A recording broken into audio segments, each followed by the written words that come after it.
boa tarde, alegria estar aqui com vocês. Hoje concluímos o minicurso Estética Mondon, Cultura Estética, Cultura Técnica. Hoje o tema é Estética, Tecnoestética, que vou tentar retomar com vocês alguns conceitos que a gente trabalhou ao longo desses últimos 3 dias. A conversa hoje é baseada numa carta que o Mondon escreveu em 82 para o Jacques Derrida. E eu queria apresentar um pouco da tecnoestética como uma grande saída, o grande final da história pedagógica do Simondon, como uma relação possível da gente manter no nosso cotidiano com os objetos técnicos, com esses seres inanimados existentes, em alguma medida tão representados aí em outras teorias, filosofias da tecnologia, como Lindquist, Hannah Haraway, Langdon Winner e os povos da técnica, e que o Simondon se volta especificamente para o mundo dos objetos técnicos, fazendo um diálogo profundo com a estética, com as teorias vigentes sobre estética. E nisso eu incluí um conceito que o Simondon não trabalha, mas que eu acho que pode ser pensado decorrente disso, que é a ideia de tecnomagia.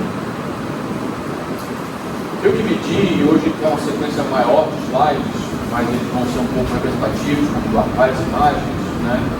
Então, apresentar essa carta do Simondon ao Derrida, né? Com alguns conceitos, algumas ideias, e eu dividi as tecnoestéticas, né? A tecnoestética em 3 momentos, né? Eu queria falar do tema das cosmotécnicas e guerra ontológica. Cosmotécnica foi um tema que a gente trabalhou bastante ontem, né? A gente se debruçou sobre o conceito que é cunhado pelo Rui, mas eu quero retomar aqui alguns limites desse conceito com exemplos concretos, como a Torre Eiffel e o Morro do Corcovado. Queria falar então das máquinas plurifuncionais, que é um conceito importante para o Simondon, e aí eu quero apresentar as grandes pirâmides do Egito, uma coisa que eu já falei, mas eu vou trazer alguns elementos mais concretos, e terminar com a ideia de relações técnicas, apresentando os fósseis da Chapada do Araripe e os modos de existência do espectro radioelétrico, mostrando como a filosofia da técnica é um recurso, digamos assim, epistemológico ideal para a gente pensar essas existências e como é que as relações técnicas podem se tornar belas para a gente analisar e desfrutar delas, sem necessariamente incorporar a ideia de contemplação, que é uma ideia muito vigente no campo da arte. Começa então com uma citação da carta de Simondon ao Derrida, em que ele fala: por que não pensar na fundação, talvez na axiomatização, botar uma norma, normatizar uma estetotécnica ou uma tecnoestética? Por que a gente não pode pensar nos fundamentos disso, que isso possa ser fundamental para o pensamento, para a nossa relação com a vida, com o cotidiano? Queria destacar, fazendo uma retomada e me introduzindo aos presentes, que essa saída estética tem muito a ver com o que eu entendo que é uma leitura que o Simondon faz do Nietzsche. No Friedrich Nietzsche tem um argumento de que, enfim, boa parte da saída das nossas linhas de fuga, para usar o termo de Deleuze-Guattari, seria a saída estética. E o Simondon, acho que leva essa transvaloração que o Nietzsche propõe a dar consequência a isso, apresentando uma axiomatização da estética, da tecnoestética, de uma estetotécnica. Entendendo aí, por isso eu retomo o argumento de ontem, de que ao invés de a gente pensar na cultura, que foi bastante trabalhado nesse curso, a gente pensar na técnica como os fundamentos da nossa própria existência. Nós como seres técnicos, como seres produto de uma tecnogênese, seja a nossa conformação biofísica, que prepara a gente para uma competição de natação ou para uma corrida olímpica, seja nos acoplamentos com máquinas, cadeirantes, surdos e tal, tem vários acoplamentos possíveis. Pensar isso tudo não à luz da restituição de uma certa natureza, mas pensar isso à luz de uma possibilidade de acoplamento com a máquina que nos torna, justamente, impulsiona esse nosso lado técnico, esse nosso lado de resultados de uma tecnogênese. Mas ao invés de pensar a tecnogênese como produtora de funcionalidades, restituir a natureza do surdo é colocar um aparelho no ouvido dele.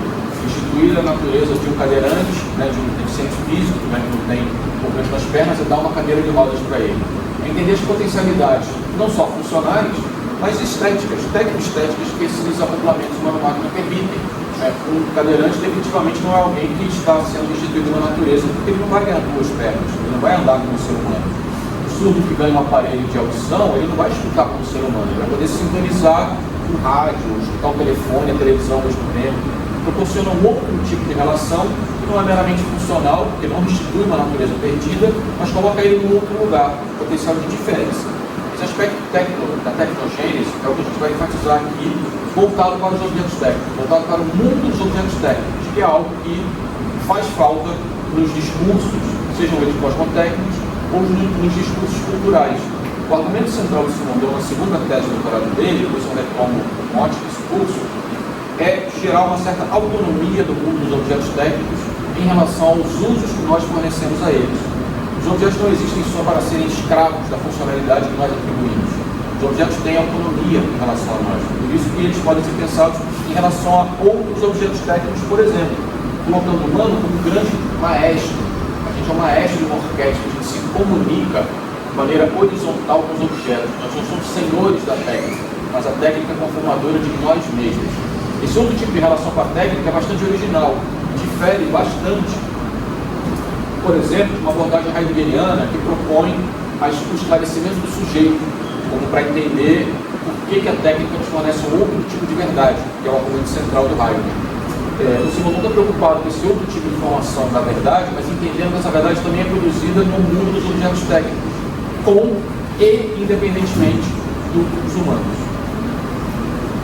Tem uma outra que perguntou, né, Thiago, da mão, cadeirante, você não vai fazer a mão, a mão poderia ser o próprio suporte, e aí hoje eu fiquei pensando no óculos, como esse elemento mesmo, que vai ter essa funcionalidade de máquina, para que eu possa enxergar. Mas a gente não faz uma compra totalmente desinteressada de uma estética. O próprio nascimento dele parece que alguns objetos vão carregar essa dualidade que aparentemente outros podem prescindir. Parece a defesa dos humores, tem uma estética nas coisas, inclusive daquele alicate que você pega, grande, duas bocas, etc. Então, por excelência, é um instrumento que a gente pensa como é que ele fica na nossa cara, que cara que a gente vai ganhar com ele. Mesmo que seja a melhor de todas na escolha, lá na hora é sempre uma toda, naqueles óculos. Exato. Eu acho que o óculos traz a ideia também, né, justamente da gente pensar que o óculos, em certa medida, ele ajuda a restituir uma certa qualidade da visão que a gente não tem, né? Ele restitui uma certa natureza.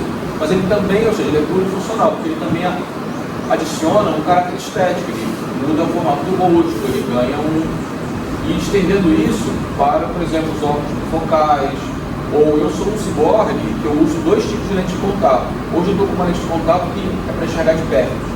E aí a minha visão distante não fica restituída. Eu uso óculos, eu sou míope e tenho 5,5 de miopia. A minha lente tem 5 mais ou menos de miopia, mas eu preferi hoje usar a lente que eu enxergo de perto para não ficar botando e tirando o óculos. Então, assim, existem essas ferramentas, né, com extensão do corpo e tal, que restituem a natureza. Mas se a gente pensar no binóculo, ele já coloca a gente em outro lugar, né? Ele amplia a nossa visão para algo que não está dado naturalmente. Então, fazer um pouco essa distinção desses acoplamentos, como existe uma tentativa de restituição de uma certa natureza da visão com óculos, mas ele é plurifuncional, porque ele adiciona uma dimensão estética, e existem os instrumentos que modificam a nossa percepção do mundo, como o binóculo, num nível X, ou o microscópio, que de fato aumenta tão enormemente a nossa capacidade de enxergar, que ele revela um mundo que para nós é invisível, o mundo dos micróbios, né? E ao chegar no mundo dos micróbios, a gente tem acesso ao mundo que a gente permitiu a gente fazer penicilina, permitiu a gente, né, inventar outras maneiras de se proteger, ou seja, levou a gente para um lugar da saúde que é totalmente inviável do ponto de vista natural. A gente não teria acesso a esse mundo pela vista natural. Então ele ampliou o acesso ao mundo.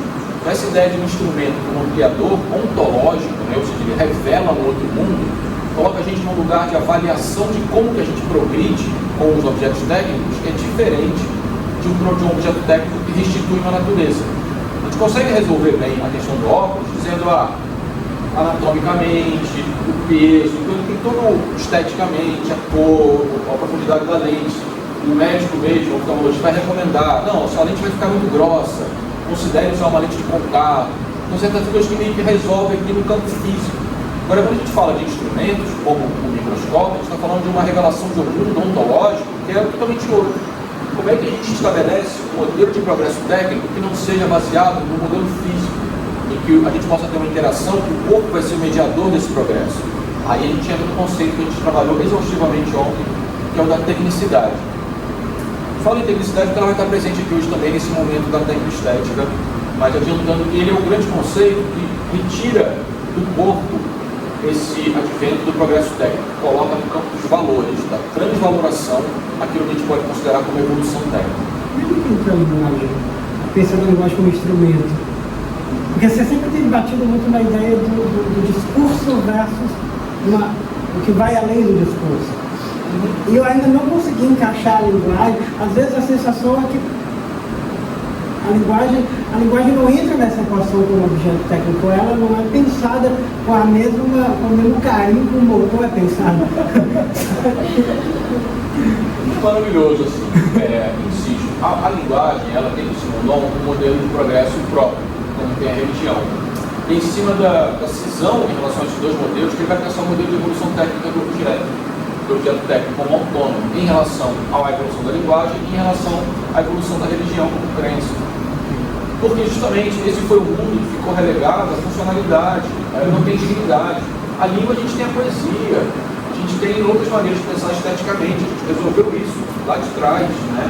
A língua fornece, desde do mantra ao aspecto, né, de recitar poesia, ou como um xamã, ou um padre, enfim, ela consegue chegar na dimensão do sagrado. Então, a língua consegue atingir essas dimensões, isso está bem resolvido, digamos assim.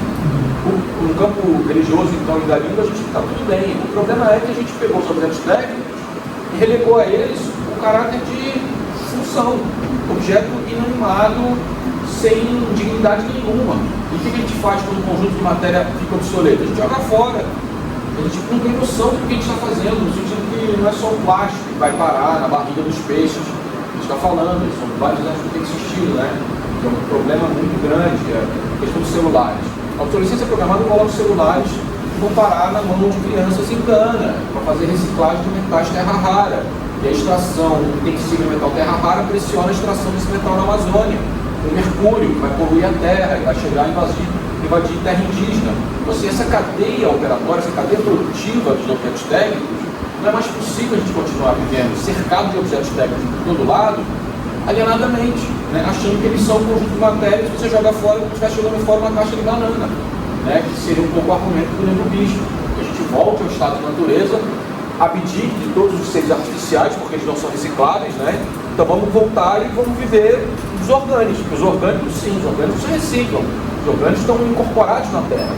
Só que os objetos técnicos, diz Simondon, o argumento de ontem, podem ser tratados como seres orgânicos, né? O acoplamento com o objeto técnico como artificial é um acoplamento, diz Simondon, inadequado. A gente não conceber o objeto técnico como um objeto possível de ser em crescimento, em acoplamento com a gente como em crescimento, o ciborgue sustentável, né? O projeto da Dana Haraway que ela interrompeu em 84. Ela faz o manifesto ciborgue e abandona o ciborgue. Ela vai e escreve, CCCI, comando, controle, comunicação, informação, estou fora, vou trabalhar com os seres animados, são muito mais interessantes. Minha cachorra, minhas plantas e tal, e abandonou o projeto do ciborgue. O Simondon leva a fundo o projeto do ciborgue. Ele fala do acoplamento explicitamente. Acoplamento com o objeto técnico.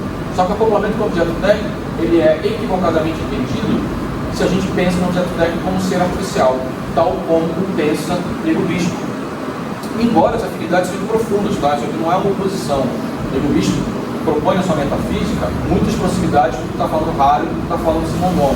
Por exemplo, que o um é sempre mais que um, né? O Nego Bispo tem uma crítica ao ilemorfismo, forma e conteúdo, a ideia de comunicação. O pé forma o sapato, assim como o sapato forma o pé. Essa ideia de comunicação entre forma e conteúdo, de que as coisas apontam para sujeitos, assim como os sujeitos apontam para as coisas, essa ideia de horizontalização com os seres existentes, é uma ideia muito forte do Nego Bispo, como é na Dana Haraway, falando em justiça multiespécies. O que eu estou colocando aqui são alianças possíveis com alguns tipos de pensamento, com os quais o Simondon se alia, mas também ele aprofunda, né? Ele desfaz a ideia de que que o artificial é um risco para a humanidade no sentido do humus da Dana Haraway, né? Ela escolhe os animais e escolhe as plantas como parâmetro da justiça da espécie. Ela não vê saída no suporte, ela vê como isso vai virar o capitalismo, comando, controle, comunicação e informação. Está lá no Manifesto de Borges. Ela abandona esse projeto por, sei lá, saúde, né? Saúde mental, não sei. Não vou trabalhar com isso, ela vai para a justiça da espécie. Mas ela mantém a metafísica dela, com a simbiose. A simbiose, o conceito da língua arco-íris, um é mais que um, e ela traz para a horizontalidade, ou seja, busca essa comunicação de todos os seres. E isso também está presente no Nego Bispo, com muita clareza, né? Mas o Nego Bispo faz essa advertência. Ele não quer trabalhar com artificial, ele meio que abandona também, falando, não, esse negócio do artificial aí vai levar a gente para um lugar ruim, vamos resgatar o contato com a Terra, vamos nos tornar orgânicos de novo, valorizar o orgânico, o contato com a Terra, desenvolver uma intuição, para desenvolver um contato com uma, né, como a gente planta, conhecimentos que foram perdidos. O Simondon não se opõe a isso. A questão é que ele dá conta daquilo que tanto Haraway quanto o Nego Bispo abandonaram. Por razões, talvez, eu imagino, mais políticas do que teóricas. Porque eu acho que eles não viram saída a curto prazo, a médio prazo para isso. Né? O Nego Bispo sai do partido, enfim, vai trabalhar com outras coisas e fica advogando aí um certo retorno ao bom selvagem, né? É um pouco isso que eu leio. Então, assim, gente, vamos voltar, vamos fazer agricultura, vamos, né?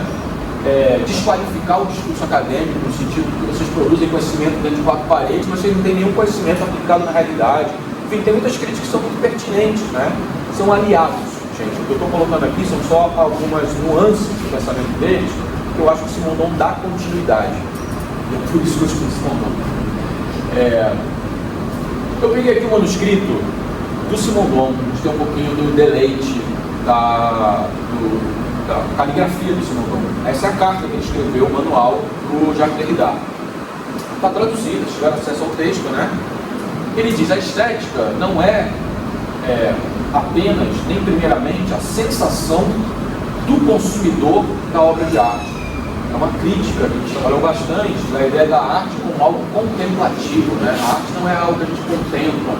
E é isso que permite, por exemplo, todos esses textos curatoriais, que trazem para a gente um conjunto de conhecimentos que permitam a gente usufruir, né, ter o deleite da obra, para a gente captar um conjunto de signos que não estaria disponível para todo mundo na educação. O segundo vai dizer que não. Né? Isso é um pouco os textos curatoriais, essa ideia de contemplação, mas é um pouco de aprendiz. Né? A gente se torna aprendiz para ganhar os signos que vamos autorizar a ter o deleite, o desfrute estético.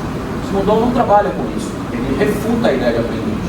Ele diz que todo mundo tem capacidade, não só cognitiva, mas materialmente falando, de ter um desfrute técnico-estético com a vida, com o cotidiano, com a matéria. Então ele rompe com a ideia de contemplação, rompe com a ideia de consumidor da arte. A arte retorna para o corpo sem aprendiz, sem texto curatorial, sem linguagem. Certo? Não se trata de você elaborar um discurso sobre a arte. A arte é uma experiência de vida, é algo que você sente, que você percebe. E é por isso que a arte não é, desde Deleuze e Guattari, transmissão de palavra de ordem. A arte se opõe, em 1014, à comunicação. A arte não é comunicativa. O que aquele objeto de arte quer dizer? Essa pergunta, do ponto de vista de Deleuze e Guattari, do ponto de vista dessa abordagem, ela é equivocada. A arte não quer dizer. A arte diz para você alguma coisa. E ela diz isso hoje e amanhã ela vai dizer outra coisa. Por isso, talvez, ela seja um objeto de arte. Ela não encerra a existência dela numa função linguística, numa interpretação acabada. Ela é a possibilidade de mudança. Nunca se entra numa obra de arte duas vezes. É por isso que ela não é transmissão de palavra de ordem. Ela é uma abertura. A ideia da obra de arte é ser sempre plurissensorial, plurifuncional, né, plurimodal. Ela está acontecendo, atingindo todos os sentidos, né, estésico. Isso é uma obra de arte, no sentido de Deleuze e Guattari, no sentido que a gente está trabalhando aqui. Só que o Simondon, de novo, ele estende esse conceito. Ele vai tirar da contemplação o significado que a gente atribui a uma beleza contemplativa, que é um pouco o argumento do óculos, né, que vai criar um formato, mas ao mesmo tempo ele tem que aderir bem ao peso, né? Um óculos pesadão, talvez a gente prefira lente de contato, um óculos com uma haste muito apertada, um óculos que a gente movimenta muito, ele vai ter uma cordinha, né? Ou seja, ele ganha funcionalidade, mas junto com a funcionalidade dele, que é de restituir uma visão, ele tem uma estética, ele forma a nossa personalidade, né? O professor com óculos, né? É uma imagem mais, no sentido geral, não falando de sentido muito geral. Tem mais credibilidade, né? Não sei, transmite o intelectual com óculos, enfim, né?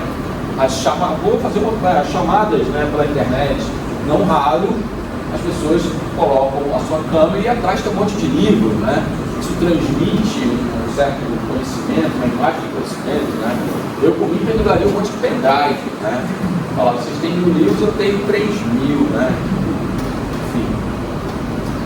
Assim, mais originalmente ainda, o faisceau sensorial. Faisceau é uma palavra super difícil na língua francesa, faisceau é molho de chaves, é feixe sensorial. Mas esse molho sensorial, esse conjunto sensorial, aquilo que eu falei aqui agora, essa sinestesia, esse conjunto sensorial, mais ou menos rico, do artista ele mesmo. É um certo contato com a matéria em via de se tornar acabada, ouvre, mas aí o ouvre também é uma palavra que obra, œuvre, como ouvre, ou seja, uma obra obrada, uma obra que se concretizou, né? Então tem esse jogo optimista. E o ouvre, me permite também na lógica, né, etimológica aqui, em francês tem ouvrir, que é abrir. Então, uma obra que foi concretizada, mas o ouvrer aqui também ganha um sentido que pode ser pensado com uma certa abertura. Ouvrer, ela foi concretizada, mas o ouvrer aqui ele ganha esse abril, né? Ouvert, seria aberto. Nós experimentamos uma afecção estética fazendo uma solda, né? Enforçando, né? Aparafusando alguma coisa, tipo fome. E aí ele deslocou, então, para o gesto técnico, né? O que é esse desfrute técnico-estético? É quando a gente pega o martelo e dá uma martelada de primeira e mete um prego na madeira, né? Esse gesto técnico aperfeiçoado é como um atleta hábil na sua prática esportiva, né? A gente nota uma habilidade, a gente vê uma beleza que quando a gente vê alguém fazendo uma embaixadinha ou fazendo, né, aquelas peripécias todas com a bola e tal, a gente desfruta com o tempo. Agora a pessoa que faz aquilo também tem um desfrute. O desenvolvimento corporal dela, à medida que ela vai conseguindo equilibrar melhor a bola, fazer as peripécias e tal, ela também desfruta disso, né? A gente...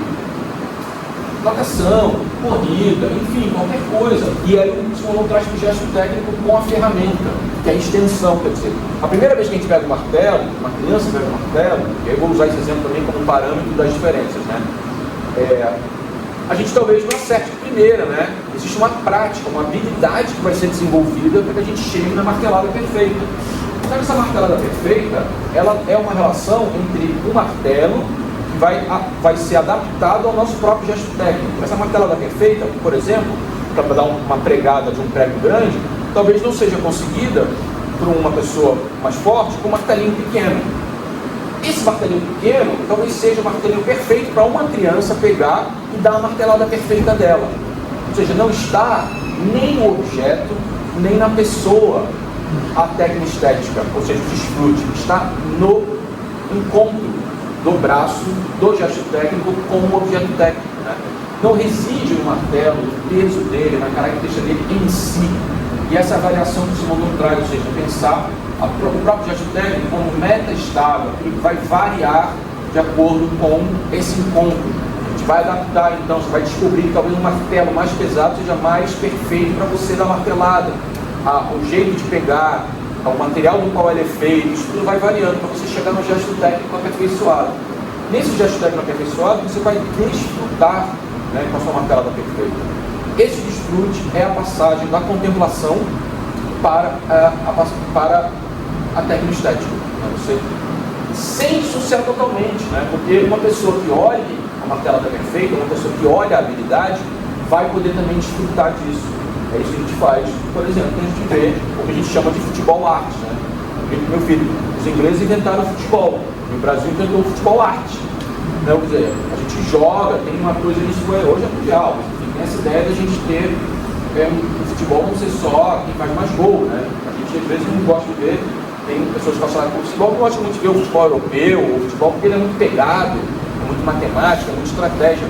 Muita gente prefere o futebol brasileiro por conta da ideia de que o futebol brasileiro desenvolve a questão do drible, da habilidade e tal. Então a gente valoriza isso, valoriza também desenvolver esse tipo de habilidade no próprio corpo. Com isso, resumindo, a gente rompe com a ideia do aprendiz, né, que é essa ideia da gente aprender o signo para a contemplação, né, embora, é claro, isso auxilia a gente eventualmente a poder perceber. A educação faz parte disso, entender coisas.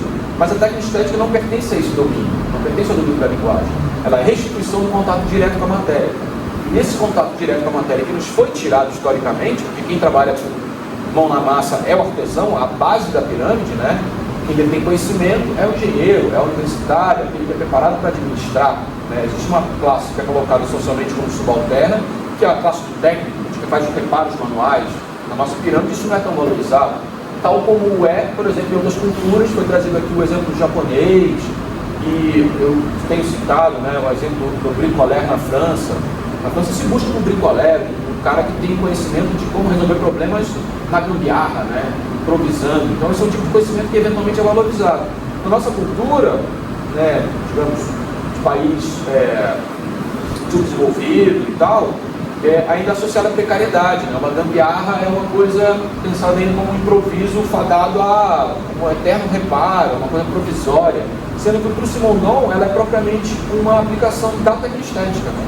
A gente vê uma beleza, uma gambiarra bem feita, né? Não uma gambiarra que a gente vê que vai dar ruim daqui a pouco, né? Que vai parar de funcionar. Mas existem gambiarras que podem ser tão duráveis quanto as soluções engenheirísticas, né? Essa capacidade que a gente tem de inventar, de fazer uma relação entre dois objetos, duas situações que não foram criadas para se encontrarem, essa é a nossa possibilidade de orquestrar o mundo dos objetos técnicos.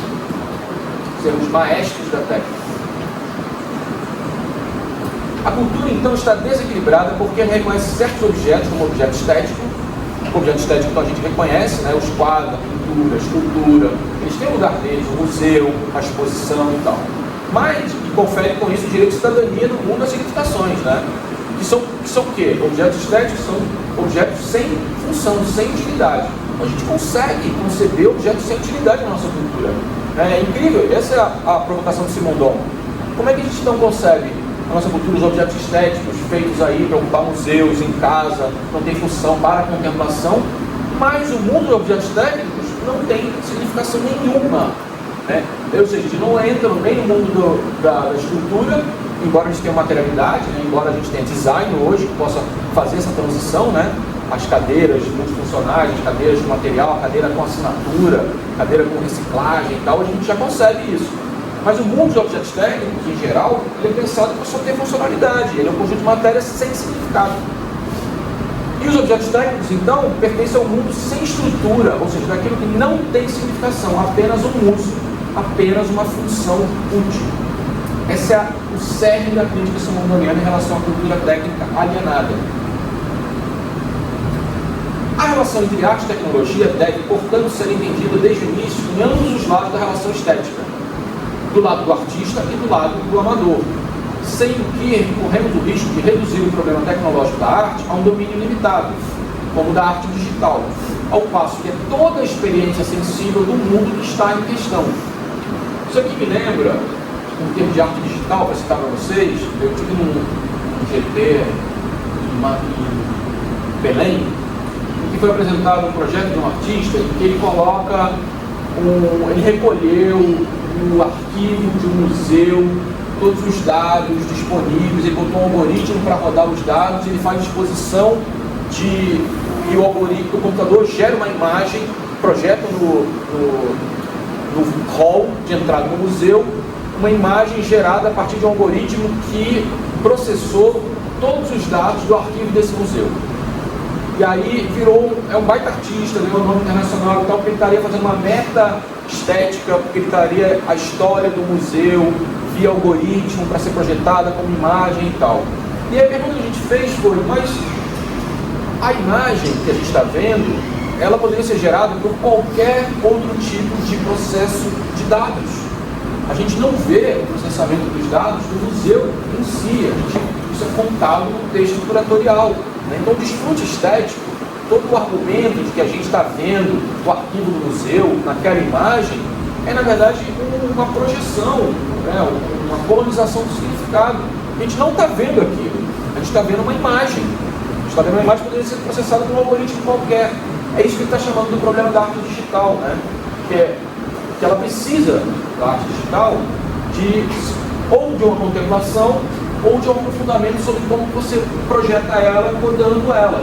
Ou, na terceira via, esse texto curatorial que está chamando a atenção, que é diferente desse contato direto com a matéria que estou argumentando com o Simondon aqui, que é você desfrutar de um reparo, desfrutar de um gesto técnico, né? Você fazer uma melhoria numa bicicleta, botar um acessório no seu carro, enfim, pintar de uma cor diferente, estender a sua familiaridade com os objetos, essa humanidade, aos objetos. É diferente do aspecto virtual. E o que está mobilizado quando a gente dá o gesto técnico com perfeição, ou quando a gente está desenvolvendo uma habilidade, é um conjunto maior sensível, né? Quer dizer, ao mesmo tempo desenvolver a habilidade, mas a bola também, a gente vai, aquele argumento do martelo, né? Uma bola mais pesada, um balão, por exemplo, a gente consegue fazer embaixadinha, certo? Então existe uma relação direta entre a existência do objeto e a nosso desenvolvimento da habilidade. Esse encontro com a matéria, ele não é da ordem do aprendiz, não é da ordem da projeção do signo, isso pode ser ensinado. A gente tem que aprender por nós mesmos, com o nosso próprio corpo, como mediador dessa evolução técnica, dessa experiência técnico-estética. No sistema do Simondon, o pensamento estético pode, portanto, ser pensado como uma tentativa de recuperar o originário concebido como um campo espaço-temporal, ou seja, como um lugar, no sentido do freudiano. A fase mágica pode ser pensada como uma transdução culturalizada nesse lugar. Já vou explicar isso tudo. A especificidade do pensamento estético reside, portanto, em sua propriedade de recomposição, cuja realização exige a abertura recíproca dos termos, pelos e nos quais ele é executado, isto é, do sujeito que pensa esteticamente e do objeto que exige esse tipo de pensamento. Para dar conta dessa situação, eu fiquei pensando em usar um exemplo que eu já não tinha comentado, o exemplo do xamã. O xamã é tido como uma figura que muitas vezes detém um conhecimento que é do médico da aldeia, né? Ele é um médico que faz contato espiritual e tal. Só que a maneira como ele faz essa cura é muitas vezes ritual. Ele se faz de ferramentas, ele pode usar uma medicina tradicional, ele pode usar chutar, ele pode usar som, ele pode usar tabaco, ele pode usar sopro, ele pode mobilizar entidades não visíveis, como espíritos, né? Então, ao conjunto dessas ferramentas e ao ritual, o que unifica o aspecto religioso, do contato com o espírito, com a função do xamã como sagrado, é o pensamento estético, né? Que envolve tanto uma ética de como fazer isso, ou seja, o charlatanismo está presente, né? Vide a apropriação cultural, vide a chegada, o uso que se tem feito nos grandes centros, né, de bebida xamânica, como ayahuasca, como jurema e tal, desenvolvimento, né, de cursos de xamanismo certificados na internet e por aí vai. A possibilidade de, misturando então, nesse conhecimento que o xamã tem, não só uma função, um contato com o sagrado, mas aquilo que permitiria reunir o sagrado com a funcionalidade dele curar doenças e fazer a ligação permanente dessa materialidade com a metafísica, com o espiritual, seria o pensamento estético. E é esse tipo de pensamento que a gente vai desenvolver com a técnica estética. E vou me alongar nessa situação aqui também, porque agora vem várias decorrências desse tipo de pensamento com os exemplos que eu vou trazer. Tudo bem? Estamos caminhando? Dúvidas, esclarecimentos? Exemplos? Fala aí, Bruno. Não, esse é o exemplo do museu, né? Eu lembrei que recentemente eu fiz uma exposição ancestral afro-américa, né? E vocês foram contato lá, e tinha uma fotografia lá, né? Era um casamento de mulheres negras e tal, uma espécie de ensaio fotográfico. E a gente ficou observando, não sei o quê. Só que foi um encontro guiado, né? E aí no final de toda a apreciação, né, a curadora disse, isso foi gerado por IA, então houve todo um treinamento e tal, para lidar com as mulheres negras, porque ela não está acostumada, não sei disso, né? A natureza assim, ela é racista. É isso. Sim. Então, esse exemplo traz o tema de volta, né? Quer dizer, não tem, ou seja, foi gerado por um aliar, mas a obra de arte também não tem uma certa autonomia em relação ao artista, né? Não é um pouco essa ideia. A gente não pode disputar também do que a IA está produzindo. Eu acho que isso é uma questão interessante, né? Não no sentido de ela estar gerando coisas que vão tirar o emprego, que eu acho, de novo, a inteligência artificial não tem inteligência. Ela pode gerar, como eu falei, ela pode gerar imagem a partir de um algoritmo, de banco de dados, ela pode trabalhar bem com cores, ela pode harmonizar, ela pode consultar todos os livros disponíveis sobre estética, forma, pontilhismo, etc., e gerar coisas que sejam contemplativamente interessantes para os nossos olhos, né? O que eu acho que a gente está fazendo na passagem aqui é de que a gente pode pegar essa imagem, trabalhar sobre ela, gerar obras derivadas, e com isso um desfrute, e não está no aprendizado sobre os signos que estão impostos nessa máquina, nessa projeção dessa máquina, né? Que essa imagem ela não venha prenhe de um conjunto de significados que a gente vai supor que são mais evoluídos, porque a IA teve acesso a um conjunto de obras estéticas que permitiu a ela fornecer uma imagem que a gente tem que admirar como bela, porque ela consultou o manual. A técnica estética é precisamente o contrário. Ela está dizendo, olha, tudo bem que a IA consultou o manual e tal, mas a experiência estética é o oposto disso. Não me interessa isso, né, como experiência de desfrute. Na verdade, eu vou pegar isso e vou borrar em cima, né, vou pintar de outra cor, eu vou fazer, e aí sim, talvez eu tenha uma experiência técnica estética diferente, esse conjunto de signos que a IA eventualmente vai projetar para a gente como sendo o registro do que é belo. De novo, eu acho que a linguagem vai voltar agora com frequência, te agradeço. Porque é isso, a IA está projetando um certo tipo de linguagem do que é o belo, né? Ela está pegando estatística, ela está pegando os manuais. A gente está dizendo que a estética talvez não seja decorrente dos manuais, a estética seja decorrente de uma experiência única, né, de uma experiência pessoal, que é um signo, um significado que a gente vai atribuir, que é você olhando para aquela mulher negra projetada por IA e que fazer sentido para você, naquele momento, te lembrar a sua avó, te lembrar, enfim, África, te lembrar um monte de questões que para você são relevantes. Você vê uma tonalidade de preto, você vê, enfim, né, o que te interessa naquilo, o que te desperta, aquilo que te move. E não olhar e depois escrever um texto curatorial, nossa, mas eu não peguei que isso é uma forma, né? Assim como a gente não pega, por exemplo, que é o exemplo que eu dei ontem, né, que a Mona Lisa é uma que tem ali a proporção áurea descrita na Mona Lisa, ou isso tem nas pirâmides e tal, isso requer um conhecimento, uma busca e tal. Mas aí depois que eu, por exemplo, experimentei isso, eu fico meio obcecado em ficar olhando para essas imagens e localizando as proporções e tal. Eu não vejo a Mona Lisa interpretando o sorriso dela, se ela está rindo, se ela não está rindo. Né? Para mim ela não tem não desperta isso. Né? Eu fico olhando a proporção da mão em relação à distância dela para o peito, eu fico olhando outras questões, né? Claro, aí eu estou misturando as coisas, falando que existe uma educação possível em linguagem, né, que é o que a IA está fornecendo, mas a experiência é sempre única, é sempre uma experiência sensorial. A luz sendo projetada, o humor que você está, enfim. Ninguém entra numa mesma obra de arte duas vezes. E isso vale, especialmente para a gente pensar na técnica estética, né? O gesto técnico aperfeiçoado, ele está em constante aperfeiçoamento, né, uma habilidade que você desenvolve, e o desfrute que você tem, ele é imediato. Ele não se propaga, ele não é contemplativo, né? Você bateu no martelo, um prego com martelo, você teve o desfrute, né? Ou seja, é um outro tipo de abordagem sobre a estética que traz para o corpo, para o aspecto sensorial. Imagina, você está com a bicicleta, quebrou a bicicleta, tal, você conseguiu consertar a bicicleta, botou uma gambiarra ali e tal, nossa, né? Aquilo virou memória, virou história. Talvez você lembre disso, faça uma foto e se torne uma contemplação registrando aquele momento, mas o desfrute técnico estético daquele momento foi único, né? Nunca mais vai voltar. Isso diz respeito a se estava chovendo, se não estava, se você saiu da chuva, se você conseguiu chegar a tempo ou não conseguiu. Tem um aspecto muito sensorial envolvido nisso. É com isso que a técnica estética está dialogando, né? Não com um conjunto de signos que permite contemplar uma obra de arte e a gente, todo mundo, dizer, nossa, né? E legitimar uma obra de arte, seja ela da IA, seja do Da Vinci, né?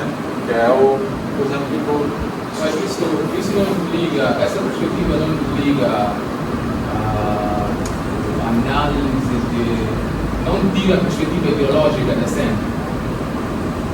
Tira a perspectiva ideológica, a ideia... Tira a perspectiva ideológica da cena, porque, assim, de alguma forma, a nossa concepção do mundo faz parte do próprio corpo ferro das coisas.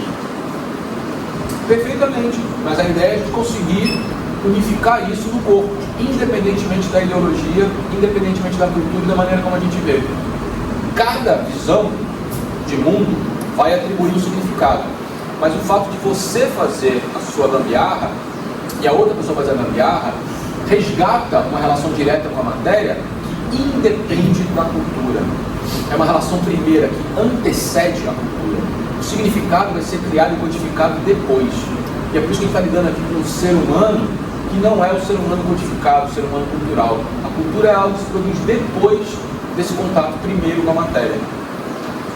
Engraçado pensar assim no mangá, eu estou lembrando que acho que nos anos 90 surgiram alguns estudos, algumas teses sobre a passagem que muitos escritores fizeram da máquina para o computador. Né? Então, eu lembro de ter visto algo especificamente sobre Rubem Fonseca, como ter migrado para o computador. Era um estudo que tentava especular como isso teria mudado o processo de escrita dele e até mesmo afetar a forma de escrita. Pensando nessa perspectiva, é interessante, o próprio desfrute é pensar a dimensão estética da troca como uma escolha que permite o desfrute da escrita na própria relação com o novo objeto que ele tem. Nesse sentido, eu acho que permite fazer uma espécie de ampliação da dimensão genética de uma obra que chama a atenção para o próprio objeto. Né? Como pensa, você fala da proporção áurea, mas agora pensa na ideia de fazer uma espécie de olhar crítico sobre uma obra, também levando em conta, por exemplo, o gesto estético que começa com o pincel, né? Com o pincel em si. E com o material que se utilizou para pintar. E que sai da crítica de arte exatamente porque essa parte objetal ela é esquecida, porque o que interessa é o projeto acabado. Mas eu quero voltar para a sua pergunta, que é muito astuta e muito profunda. É claro que os aspectos intuitivos que eu estou chamando a atenção para você fazer uma gambiarra, eles são ajudados a ser formatados com a cultura, com a maneira como você consegue o mundo. Inclusive, se você vai decidir ou não fazer essa gambiarra, ou se você vai vai ligar para o técnico, né? Eu vou tentar instalar um chuveiro por mim e trocar uma resistência eu mesmo, ou eu vou chamar alguém que saiba? Essa decisão é uma decisão importante. Você tem conhecimento suficiente para fazer isso, se a sua religião permite, né? Ou se... Enfim, tem um conjunto de fatores que a cosmologia infere. O que a gente está tentando chamar a atenção aqui é algo que precede um pouco isso. É o sentido do exemplo que foi trazido ontem, do bebê, por exemplo, né?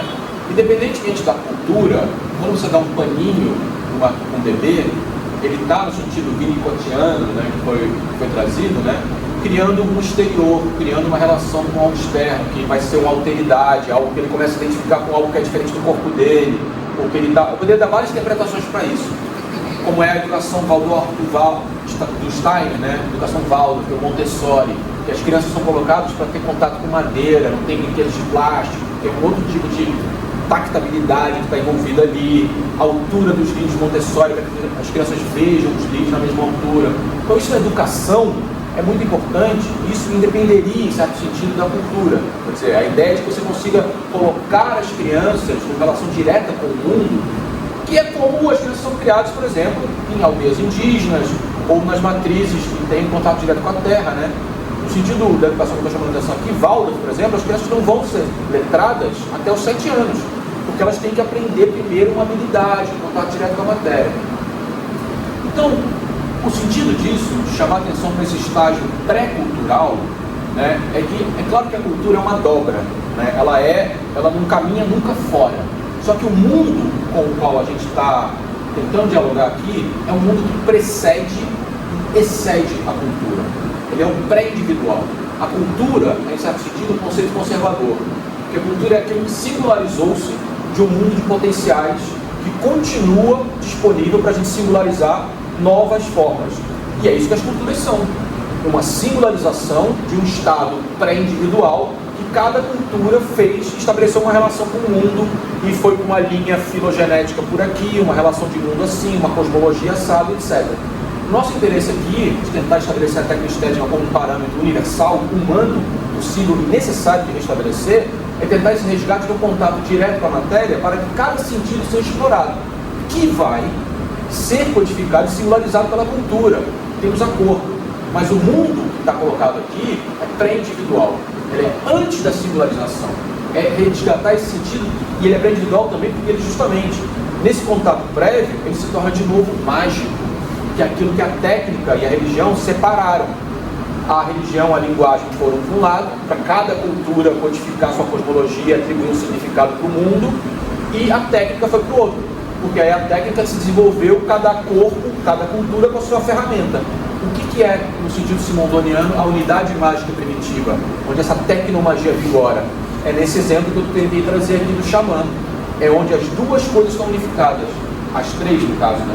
A técnica, a funcionalidade e o sagrado, como um conhecimento de ligação com o uno, com o espírito, com Deus, que a gente saiba, como uma ligação mágica com aquilo que tem funcionalidade, e o pensamento que permite unificar a funcionalidade com a cura, né? É a estética, né? O ritual, o sagrado é a estética. Então esse seria o pensamento que a gente teria, enfim, que é proposto aqui para a gente desenvolver como uma grande saída da nossa relação com o mundo, sobretudo com o mundo dos objetos inanimados.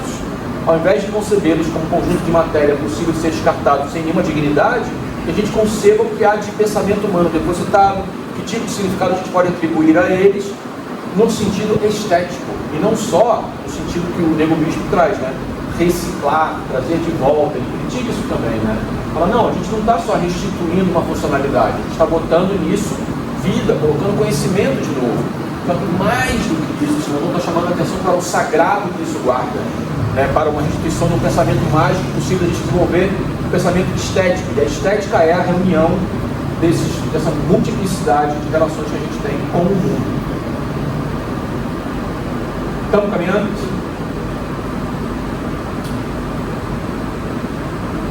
Aqui é de novo o manuscrito, para a gente ter um pouco do deleite da caligrafia de Simondon. Essa citação já está na sequência traduzida, né? Mas aqui ele começa a falar do Garabit, que é o viaduto que ele vai fazer dar conta, né? Vai falar que o Eiffel, que é o cara que fez o Garabit, é o mesmo cara que fez a Torre Eiffel, era um cara tão genial, mas tão genial, que ele faz esse viaduto, e esse viaduto foi construído em separado, as duas hastes separadas. E aí você mandou conta como ele foi feito, eu vou mostrar o desenho. E aí foi unificado com dois cabos que trouxeram em 90 graus, giraram e fizeram com que eles se encontrassem a 90 graus. E um dos temas que os engenheiros apontaram era que, se ventasse, aquela estrutura enorme podia não ficar alinhada perfeitamente. Imagina que a gente está ligando um viaduto, gente, que tem um nível a ser colado. E o Eiffel, tão obcecado, tão engenheiro que era, e aí isso eu faço a reunião de novo, um conhecimento maior, um conhecimento tático, que vai estar disponível aí para a gente pensar nos parafusos que ele pensa para colocar. O cara era tão calculista, né? O cara que calculou a Torre Eiffel, o cara que calculou o Garabit, que ele estudou e falou, não vai ter vento. Nesse lugar não tem vento. E a carta do Simondon conclui, ele vai ter que, mas não vai ter vento lá, disse o Eiffel. De fato, não, ele fala assim, na hora de juntar, vai dar problema se tiver tido vento, né? Isso vai causar talvez uma catástrofe, mas não vai ter vento, diz o Eiffel, e de fato não havia vento, e as duas pontes se encontram a 90 graus lentamente, sob a tração de cabos, e ele aplicou sobre as duas extremidades e tal, não sei o quê, enfim. Então, essa situação eu trouxe aqui porque eu vou apresentar o Garabit aqui, que é esse viaduto, considerado uma obra magnífica, feita em 1895. Está de pé lá, bonitão, por quê? Porque ele foi uma obra feita para atualização permanente. Ou seja, o Eiffel construiu esse viaduto para trocar os parafusos, para fazer as soldas, para preparar ele para estar em perpétuo estado de atualização. Ele não é uma obra acabada. E a beleza dele também está na integração que ele tem com a natureza. E a beleza dele também está, no sentido que eu estou chamando a atenção aqui, no cálculo que foi feito e na relação que o próprio Eiffel tinha com a natureza com a qual ele estava lidando no ato de construção do viaduto. Porque sem isso tudo, o viaduto não aconteceria. Então, o fato do Eiffel saber que não tinha vento, ou que ele apostou que não ia ter vento, faz parte, nesse sentido, de um desfrute técnico-estético que esse conjunto de sentidos esse viaduto carrega. Historicamente, o viaduto não é belo por ser contemplativo, por estar agregado a uma natureza. Os sentidos dele estão todos reunidos no cálculo perfeitamente feito pelo Eiffel para que ele pudesse ser a 90 graus colocado para a gente poder passar por cima dele perfeitamente, na atualização permanente dele, com os parafusos que iam ser trocados. Tudo isso faz parte do desfrute técnico-estético que compõe o Garabite. Arte e natureza podem interferir uma na outra. Esse é o argumento do Garabite. Falar assim, você vai ver, tem um viaduto e tal, quer dizer, você pode falar da, né, quer dizer, a ponte Rio-Niterói, ela ganha uma baita beleza, digamos assim, por ser talvez a maior ponte e tal que a gente tem, ela cruza ali, vai ali no Abara, então ela é meio monumental e tal. Mas a gente poderia dizer que ela não está tão integrada assim com a natureza, né? Ela é meio que um monstrão ali. Ou talvez, que é o exemplo que eu vou me alongar, o tema do Cristo Redentor, né? Que é o monumento, maravilha do mundo e tal, mas que para as culturas indígenas pode ser tido como um verdadeiro câncer no falo do gigante, que é o argumento. Como é seu nome? Nário. Nário.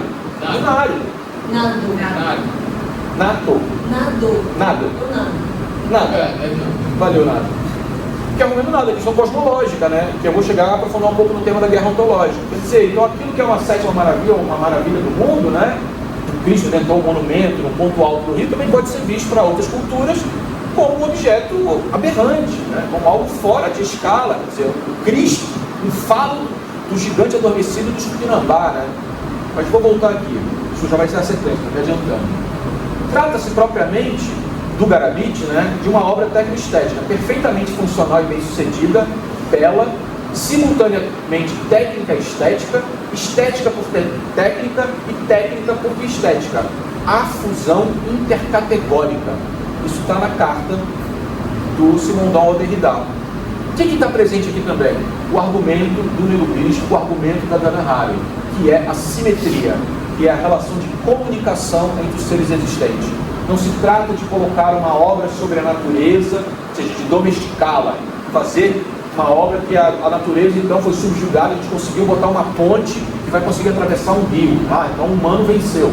A relação colocada aqui é outra, uma relação de adaptação, uma relação de que aquela obra complementa a natureza. Nesse sentido não há distinção, de novo, entre o que é natural e o que é artificial.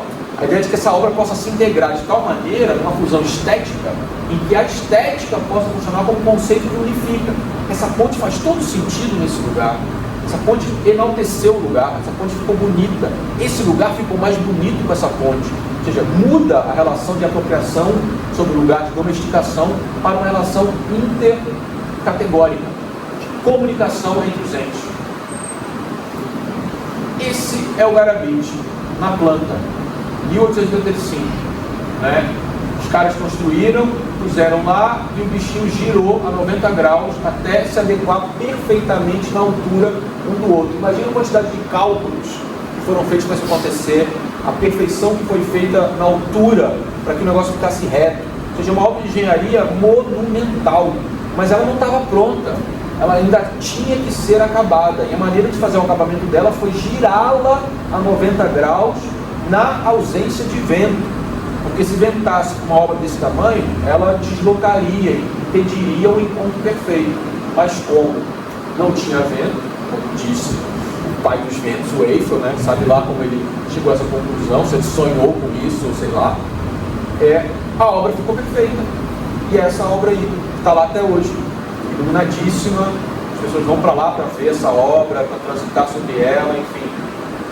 Tem a iluminação noturna, durante o dia ela tem esse arco maravilhoso e tal, é o maior arco suspenso de ponte que tem na Europa, não sei se no mundo.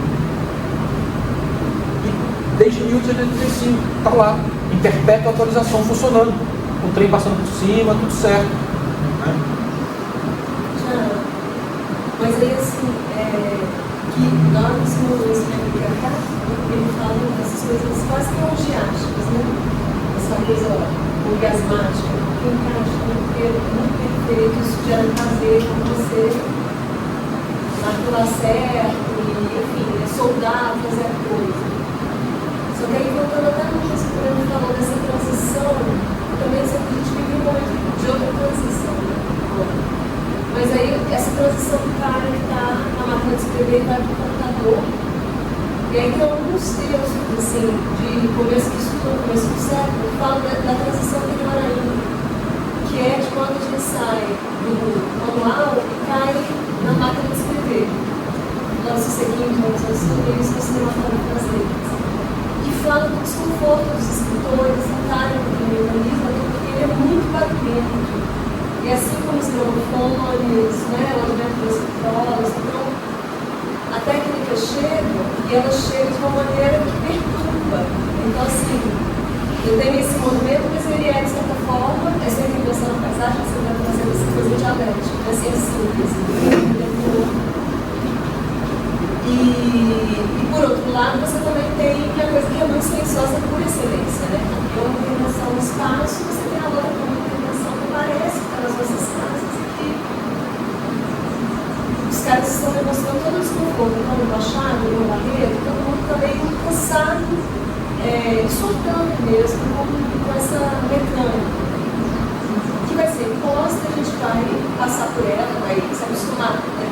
A gente dá vestibular que fala, né? O barulho do meu pai, né? A imagem que eu tenho do meu pai é o barulho de uma máquina de escrever.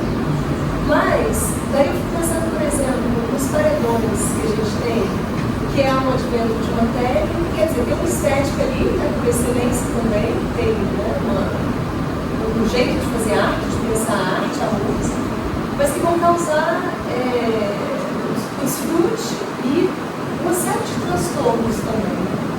Tem um amigo que mora no lugar em que o paredão, essas coisas que fala até jeito, não é possível. E a única forma que ele teve de conseguir vedar o barulho é comprar, e ele já testou todo tipo de isolante. É o Leandro, do nosso grupo de pesquisa. Foi ir em loja de tiro para achar ali uma outra técnica para poder isolar, né? Mas enfim, quem é que também pode ir lá. Foi uma super pesquisa que ele fez durante alguns anos que mora em Cajazeiras, sofre muito para poder ler e estudar. Então também não tem uma coisa de dessa estética mesmo, né? Que é, porque assim, vou falar que sempre fica, né? Mas que torna a coisa muito aberrante, né? Ainda estou aqui fazendo um juízo de valor de arte volátil, né? Nada disso. Mas que vai ser muito difícil daí então estabelecer uma espécie de contemplação, quer dizer, é um limite de uma técnica também que vai levar a gente para um impossível, né? Um indecidível digamos assim. Desenvolver um super som, uma super potência para tocar num ambiente mais aberto, quer dizer, eles estão tocando na rua. A briga da bicha do som aqui na praia, né? Quem tem ouvido o barulho do mar, que é bem interessante. Que a reivindicação para escutar é a natureza. Que aí proibir agora, né? Não pode mais ter som na praia. Assim, acho que eu nunca nem já ouvi som muito alto de alguém ligar esses sons assim, colocar numa festa, mas não sei nem o que é viver perto de um transtorno, assim, porque eles estão fazendo um transtorno. Pode, mas justamente, quer dizer, não tem um aprendizado sobre isso. Cada um com a sua técnica estética, quer dizer, a questão dos teclados, né? Você faz a passagem da máquina da handwriting, né, da caligrafia para a máquina de escrever, é uma transdução, é um momento de passagem de fase, né, e eventualmente vai ter outras consequências, de barulho e a inadequação dos dedos. Os teclados agora, quer dizer, varia o teclado também, né? Tem os teclados mais duros. Eu uso o teclado, por exemplo, que é iluminado por baixo, porque me ajuda na escrita noturna, quando eu vou trabalhar de noite, não gosto de ficar com luz branca, acesa e tal. Então, assim, cada um vai desenvolvendo o seu gesto técnico, né, adaptado. Então, isso é muito pessoal. Esse é o ponto. Quer dizer, não há como normatizar isso. O limite da normatização, que é o limite que está apontando, é uma normatização de tocar som alto até 10 da noite, não se pode buzinar perto do hospital, né, a gente vai tentando controlar a cultura vai modulando ali até onde que vai essa possibilidade estética, mas funcional também, no caso das buzinas. Mas é no limite do corpo de cada um, né? O seu óculos, é a altura do som que você ouve, é o som que você gosta de ouvir, é a máquina que você prefere usar para escrever. O seu teclado aqui, quer dizer, eu não escrevo no teclado do computador, eu acoplo um USB, para mim é inviável. Eu trabalho muito com escrita, eu não consigo escrever no teclado de computador, não uso para escrever, eu tenho que usar um teclado. Para mim é ergonomicamente muito superior. Eu fico ali, escrevo e tal, esse teclado aqui para mim não dá, funciona. Mas isso é, para mim, estético e funcional, né? É uma preferência, e você vai desenvolvendo esse conjunto de habilidades pessoalmente. Então, esse caráter da aberração que você está chamando, eu traduziria como diferente, né? É o parâmetro da diferença, é o infinitesimal, é o detalhe, é aquilo que você, né? Eu chego a preferir o teclado colorido, né? O que tem luzinhas coloridas e tal, né? Que eu fico achar lindo, né? E tal, acho que tem uma funcionalidade para mim. Quando eu comprei achei meio aberrante, nossa, um negócio espaçonário, agora eu virei, né? Esses teclados de jogadores e tal, eu achei lindo e tal, mas aí depois se tornou muito funcional para mim. O aspecto funcional ganhou um aspecto estético, ergonômico, e o conjunto desses atributos me faz preferir o acoplamento com um teclado com USB no computador. Ou seja, toda grande mudança técnica, especialmente, e é por isso que eu retorno ao argumento anterior, né? A cultura é conservadora, né? O papel da cultura é ser conservadora, ela modular para baixo, ela conseguir tornar isso hegemonicamente aceitável, né? Isso é diferente da potência da tecnoestética no sentido do momento que você não é um aprendiz cultural, né? Claro que a gente é modulado pela cultura, mas a potência da tecnoestética é de que a estética é desenvolvida no âmbito pessoal, né? Ela vai para o desfrute pessoal, para uma habilidade pessoal, ou seja, ele resgata uma característica humana que é solapada pela própria cultura, né? Que molda o rosto, que molda o que é belo, que molda e fala, não, vamos deixar a cultura operando como ela tem que operar, como singularização de um pré-individual, mas a gente vai voltar para o pré-individual, vai voltar para lá. Claro que o Garabit é um conjunto de fatores aqui que levam a gente também a considerar. Alguém pode considerar uma aberração. E o bispo talvez dissesse, não, seria muito mais bonito se não tivesse esse negócio artificial lá. É claro que eu estou jogando, que é o argumento da guerra ontológica, que é o limite da coisa, né? Os católicos, o pessoal do Arte Deco acham o Cristo Redentor uma obra magnífica. Os decoloniais, que sabem a história das 7 montanhas do Rio de Janeiro e que sabem a história do falo do gigante que é o comprovado, acham uma aberração. Não tem limite, né? E esse limite chega no limite cultural, no limite estético, né? Quem não é católico, por exemplo, talvez ache uma aberração do Cristo Redentor, né? Mas dentro da perspectiva de Simondon, ele usa palavras da carta, e aquilo que ele fala sobre estabelecer como justo, como belo, como algo, eu fico pensando nessa ideia de aberração, por exemplo, um paredão, um acoplamento ao paredão de alguém que frequenta um paredão a longo prazo, provavelmente tem uma perda auditiva tremendamente. Isso, dentro de uma certa perspectiva de justo, de harmônico, confronta. Então é como se esse acoplamento tivesse ali um excesso que desvia desses valores que o Simondon está exaltando. Então é como se fosse uma espécie ali de... Mas é uma ignorância a respeito disso, né? Isso também seria uma alienação técnica. É, uma alienação técnica. Você não sabe os limites do próprio corpo, você não sabe os limites da própria extensão do que o som está produzindo. O que a gente faz consumindo flúor, o que a gente faz água com cloro, consumindo alimentos com agrotóxico, né? No consumo orgânico é mais caro, tem que consumir mais barato, cheio de agrotóxico, né? Então, tem preço, né? Assim como o som alto, tomar muita bomba de epidemia, isso vai gerar o que gera, um pouco da minha amiga, eu estou super cansada, uma hora para dormir, porque eles tocaram paredão o final de semana inteiro. Então, aquela... Tomei café o dia inteiro, né? Enfim, adoro café, mas e aí? O cafezinho era um intervalo, né? Sem intervalo, eu não, né? E os amigos no trabalho fui tomar café, e aí eu fui comer, de noite eu não durmo. Enfim, é isso. Esse é o termo da. O que você está fazendo com o seu próprio corpo, né? Porque é uma interessante nessa coisa do planeta, eu estou pensando que é a imposição do acoplamento do outro. No final das contas é isso. Você não escolheu acoplar, assim, o outro que te acoplou ali de uma maneira. Por exemplo, o paredão é bom porque imagine, o paredão a gente está trabalhando aqui com som e tal, mas se, por exemplo, fizessem um paredão com caixas recicladas, um trabalho cooperativo, com DJs marginalizados, enfim, esse som já é outro som, não é?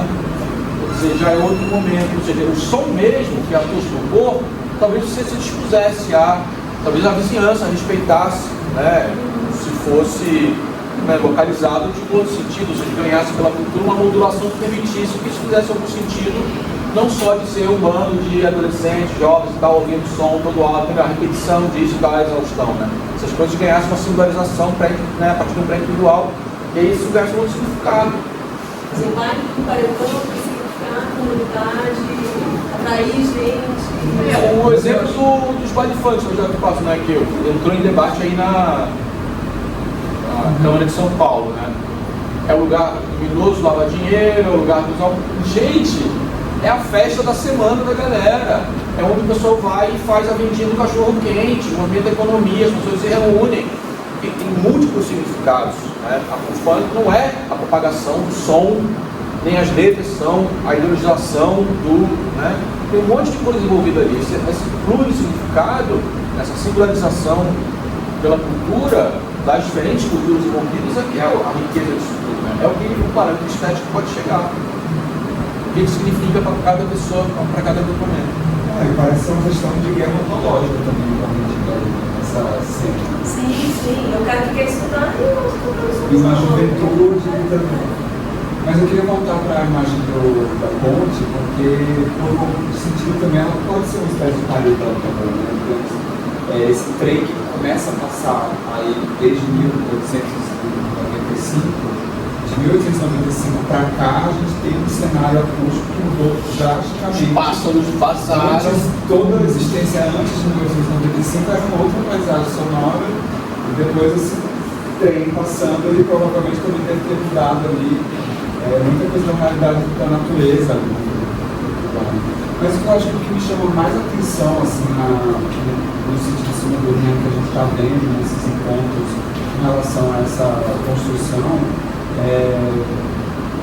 é talvez mais a coisa do inacabado mesmo. Como você falou, né? Assim, é uma construção da engenharia que prevê uma manutenção constante na troca de parafusos, porque sem isso ela não existe, ela não vai conseguir se sustentar, né? E eu lembrei também que a gente comentou, né, dessas coisas desses projetos de futuro, assim, né, que é aberto, tem uma abertura, mas é uma abertura um pouco planejada, depois que a gente falou disso, na cabeça. E porque aí me leva para pensar uma questão quase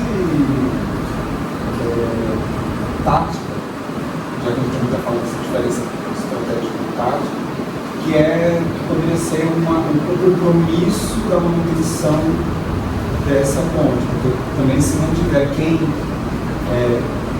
atenda a esse compromisso, ou se vincule ou se acople a esse compromisso, de algum jeito ela também não acontece. Assim, então, me parece que é uma coisa muito simples nela, mas que é radicalmente definidora, né? Que é se vai ter ou não vai ter alguém que troque ao longo dos séculos os parafusos. Assim. Até pensei num outro exemplo de uma escala menor, que tem uma técnica, a gente falou também das cerâmicas japonesas, né? Mas tem uma técnica de queima de cerâmica que eu esqueci o nome agora, que ela é subterrânea e fica, sei lá, uns 3 dias queimando sem parar, com fogo aceso sem parar. E aí você precisa mobilizar um grupo de pessoas, uma comunidade de pessoas ali para fazer uma espécie de escala para manter esse fogo aceso, porque essa queima, essa técnica, ela precisa chegar até o final. Eu tenho um colega que trabalha com cerâmica e ele uma vez foi participar de uma sessão, não sei se vocês chamam, E ele estava relatando justamente isso, assim, essa vigília, né? Esse compromisso de vigília para essa técnica acontecer. Então eu acho que me chama a atenção com essa dimensão, assim, na ponte, mais do que talvez se ela encaixa ou não na natureza, porque eu acho que aí a gente cai numa questão que me parece de guerra ontológica, pelo menos de 1895 para cá, né, mas a gente pensava naquela relação. Mas de fato essa previsão da manutenção e compromisso demandado para isso eu vejo quase como uma radicalidade, assim, nisso. Sim, mas o ponto volta ao tema da alienação do conhecimento, né? Quer dizer, o compromisso em fazer a manutenção da ponte, ele entra numa escala de tempo. Porque é o mesmo compromisso que a gente tem em dirigir um carro e se comprometer a passar a marcha. A marcha chama o momento de ser passada. Se a gente não passar a marcha, o carro vai funcionar como ele tem que funcionar, né? Então, isso, atravessar a rua do sinal vermelho, né? Quer dizer, a gente tem o compromisso de passar no sinal verde, porque para nós, senão, ou seja, isso envolve um tipo de conhecimento, né? O ponto que chama atenção, que é o ponto da ponte, é porque na nossa cultura, os objetos técnicos estão colocados aí como acabados em si mesmos, automáticos, né? Que aí eles vão se degradando e quando degradar, você joga fora e substitui. Isso na ponte não funciona, né?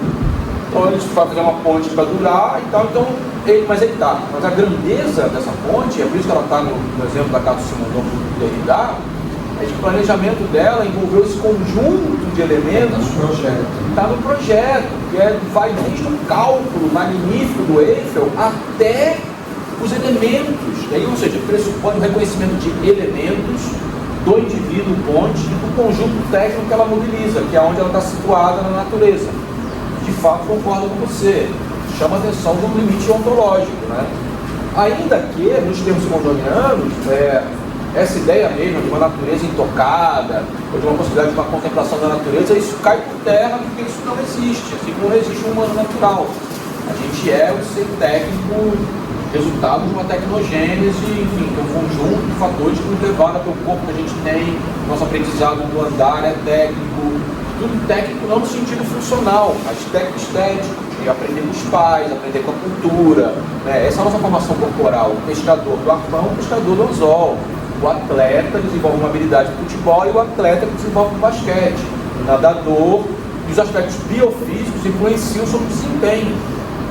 Eu tomo o exemplo dos vencedores de corridas de 100 metros serem, em grande maioria, negros, os campeões de natação serem, em sua maioria, brancos por causa da conformação biofísica dos seus ossos serem mais leves.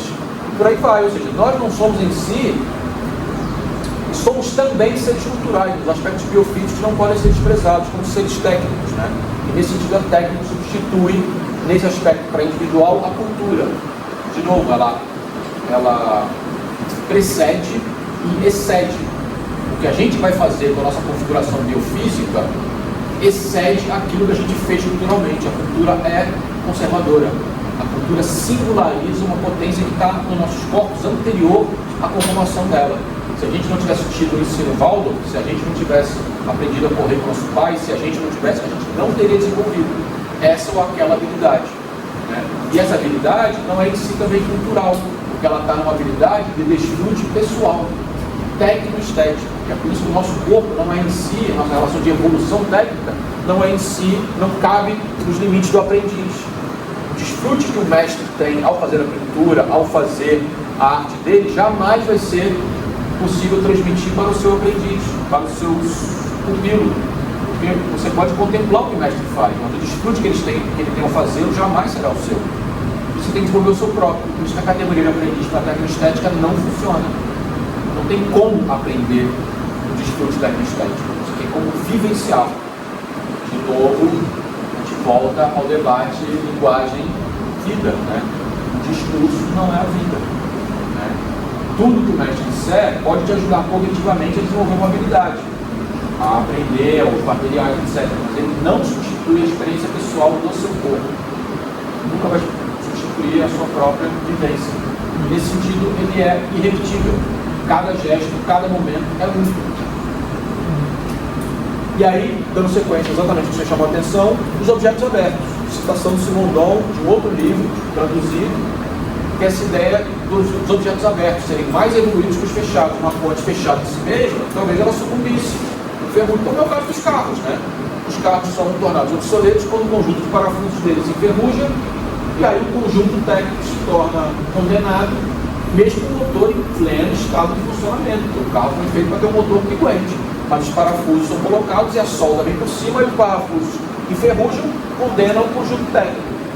Se o objeto fosse pensado na fábrica para ser reparado, se a gente fosse ensinado aqui o objeto técnico mais aberto não é o autômato, mas o objeto em perpétuo estado de manutenção, de atualização, talvez a gente aprendesse que a gente mesmo pode modular o carro, mexer aqui, mexer ali, corrigir e atualizar, tá?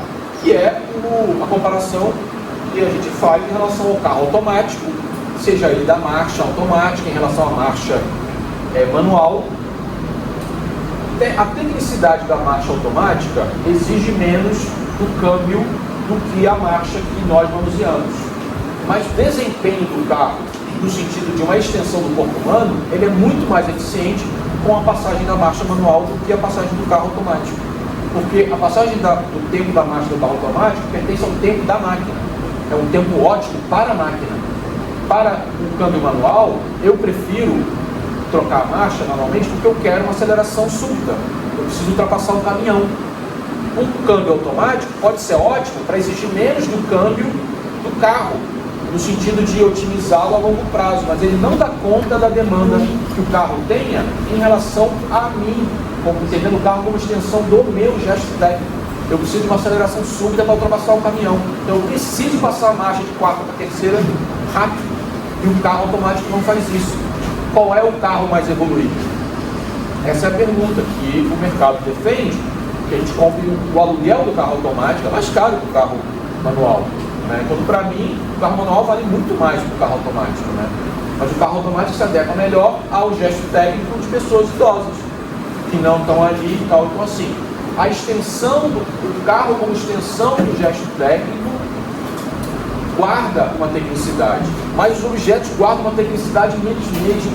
Esse é o ponto, porque o câmbio do carro automático ele é menos exigido no carro automático do que no câmbio que a gente pode passar a marcha com erro. A existência da marcha não se encerra na tecnicidade que ela tem na relação dela com ela mesma, embora isso exista, mas na relação nossa com, entendendo que esse objeto é uma extensão nossa com o mundo também. Uma extensão da nossa velocidade, uma extensão do nosso passeio, uma extensão da necessidade súbita de ultrapassagem. Tudo bem? Alguns exemplos aqui para a gente pensar. Objeto aberto. E aí vem retomar um conjunto de argumentos que a gente vem trabalhando desde o começo, que é essa ideia de que o objeto técnico mais evoluído na nossa cultura é o objeto fechado, o automático. Quanto menos o objeto existe da gente, mais a gente acha que ele é evoluído. Quando vem prontinho de fábrica, pá, eu só tenho que dar enter, veio, né, e tal. O Simon Don diz o contrário. Esse objeto automático, ele exige menos da cultura, ele exige menos da nossa participação. Portanto, ele é menos evoluído, porque ele se adapta menos aos inputs culturais. Ele pode ser menos adaptado à realidade cultural. Logo, ele exige menos do próprio funcionamento da máquina. A máquina que é mais aberta, ela é mais evoluída. O argumento é técnico, o argumento não é ideológico. Esse é um ponto fundamental também. E é por isso que unifica. À medida que a cultura pode participar do objeto, mais, à medida que o objeto guarda mais indeterminação, não importa se a cultura, as pessoas que vão fazer o reparo do garabite, vão usar os parafusos dessa empresa, daquela empresa, se vai ser desse material ou daquele material. A questão é que o objeto permite que esses parafusos sejam inseridos. Existe uma indeterminação prevista no projeto de manutenção permanente desse objeto. A maneira como nós vamos fazer isso pode variar culturalmente. Inclusive, pode chegar uma cultura e argumentar que não, vamos deixar essa ponte cair, já deu o tempo dela, chega dessa ponte aí. Os ecologistas chegaram lá com um estudo e disseram que todos os pássaros que se reproduziram no ambiente foram embora. Nós agora vamos botar essa ponte abaixo e os pássaros vão vencer e vão se reproduzir. Os Tupinambá acordaram um dia de mau humor e falaram: esse câncer não fica mais um dia sobre o falo do gigante, vamos derrubar esse Cristo. Né? Existe a possibilidade de mudança aberrante, transtorno, cultura regendo. Mas a questão colocada aqui é que existe uma autonomia dos objetos, uma indeterminação que pode ser pensada no projeto, na manutenção permanente do projeto. A maneira como a cultura vai fazer isso é outro problema. O software livre pode ser apropriado de diferentes maneiras, por diferentes hackers, de diferentes culturas. A questão é que ele guarda essa indeterminação de fábrica, de lei, de patente, de direito autoral, de licenciamento. Né? Independe do hacker que vai fazer. A questão é que o hacker só pode fazer alguma coisa porque seu software é aberto. Ele nada pode fazer com software fechado. A gente só pode consumir e trocar o software porque o hardware não vai levantar. O novo software que a gente quer usar, que tem mais aplicativos, é o aplicativo de última geração, não vai rodar nesse hardware. A gente vai jogar tudo fora. Então o objeto guarda essa determinação, independentemente da cultura. Essa autonomia da existência do objeto técnico é a objeção que eu tenho insistido em relação à propagação dos discursos cosmotécnicos como solução possível da nossa relação com o mundo dos objetos. Os discursos cosmotécnicos podem ajudar a gente a relativizar e a pluralizar os usos, a maneira de conceber os objetos no mundo. Sem entender que existe uma autonomia dos objetos no mundo, essa relação fica limitada muitas vezes à reprodução de relações de poder. A gente vai reproduzir certos usos que estão colocados no mundo, mesmo culturas indígenas com cosmologias incríveis, que, né, no sentido mítico, mágico, de relação dos objetos. Ela pode dizer que aquele objeto é animar o computador, dar um nome, botar um totem, etc. Mas ela nada pode fazer com o software instalado ali dentro se ele for proprietário fechado. Isso depende da cultura. E é isso que o Simondon está alertando para a gente. Precede e excede a cultura. E é mais evoluído se ele for aberto. E aí a cultura, independentemente de qual seja, vai poder entrar nesse computador e adequar a sua realidade técnica. Botar para editar vídeo, botar para editar áudio, botar para fazer Photoshop GIMP, que é o software livre, naquele computador que se tornou lixo eletrônico no Banco do Brasil. A gente vai poder reciclar, mas a gente só vai poder reciclar porque a gente tem software livre para fazer isso. Porque o software proprietário não é possível. Para que o objeto permita o desenvolvimento da mentalidade técnica, um conceito epistemológico, mentalidade técnica, possa ser escolhido por ela, ele próprio deve ser de estrutura reticular. Se supusermos um objeto que, ao invés de ser fechado, apresenta partes desenhadas com o máximo possível de indestrutibilidade, a estrutura de ferro da ponte Garabite, a estrutura de concreto da ponte Rio Niterói, o estado, o carro ser feito, né, de materiais alumínio e tal, que vão durar, a durabilidade.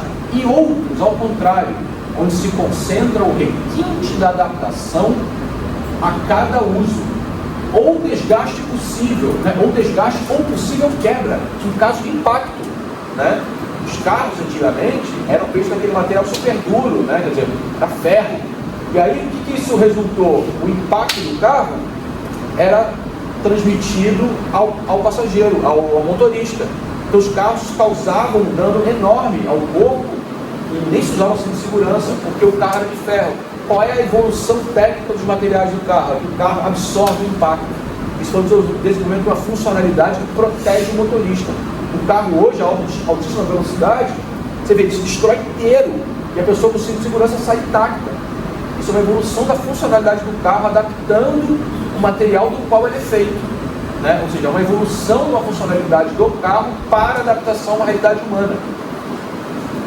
O mesmo pode ser dito dos parafusos do Garabite, o mesmo pode ser dito de uma bicicleta que a gente aprende a trocar a roda, aprende a botar um acessório extra, etc. Ou seja, ela se adapta a uma nova realidade. Bicicletas que a gente bota, tem carona ali, como é que chama?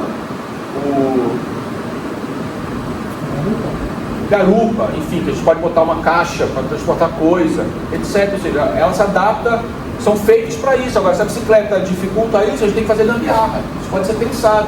Diferentes tipos de garupa vão fazer diferentes tipos de acoplamento com a bicicleta.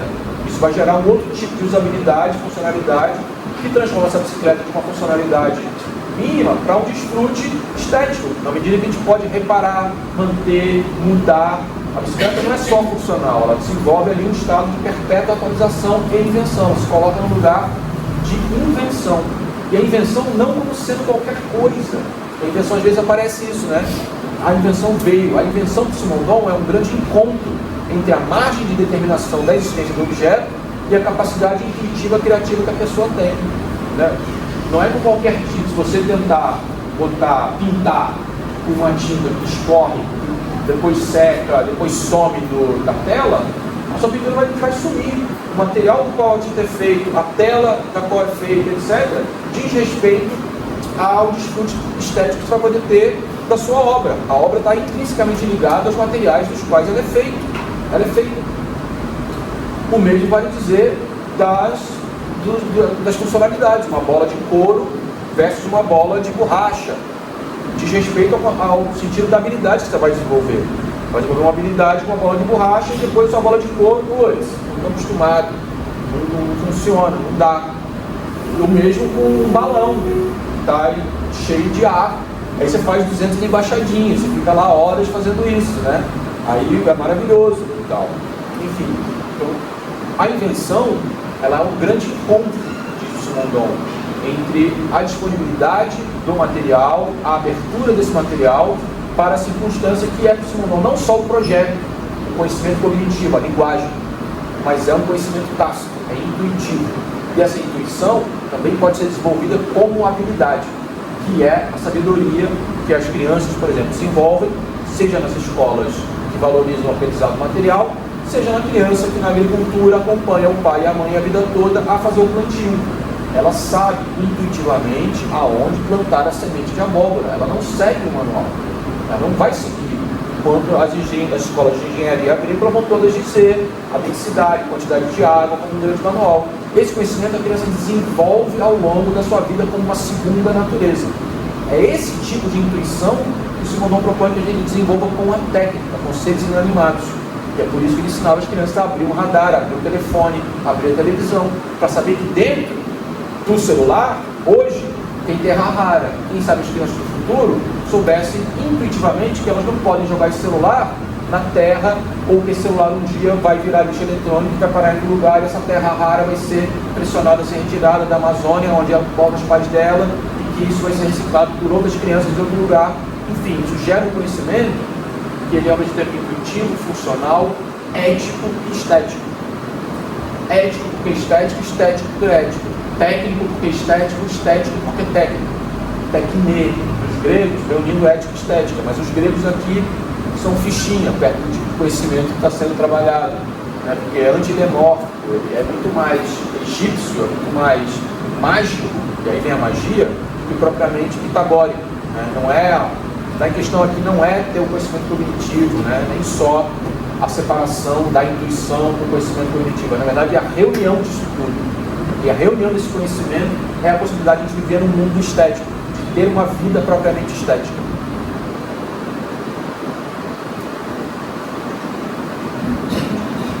Já falei bastante disso, né? O objeto divide-se em partes são alterações, podem ser alteradas, partes são permanentes, executadas em um grau de perfeição. Isso aqui, na verdade, está no Sur la Technique, mas esse texto se refere diretamente, né, aos exemplos que a gente está usando aqui, né? Ele está falando de grau de perfeição e tal, ele está falando do cálculo que o Eiffel fez, do Nerabit, etc. A gente precisa reformar não só o nosso olhar para purificá-lo, para desenvolver uma ética sobre os objetos existentes, para desenvolver uma ética sobre o telefone, uma ética sobre, né, produção de lixo, uma ética, né, disso tudo, mas a própria operação, conhecer a possibilidade que os materiais têm de se encontrarem, de serem reciclados, que a gente possa inventar, mas sabendo do que são feitos esses materiais, né? E é por isso que a invenção pode participar.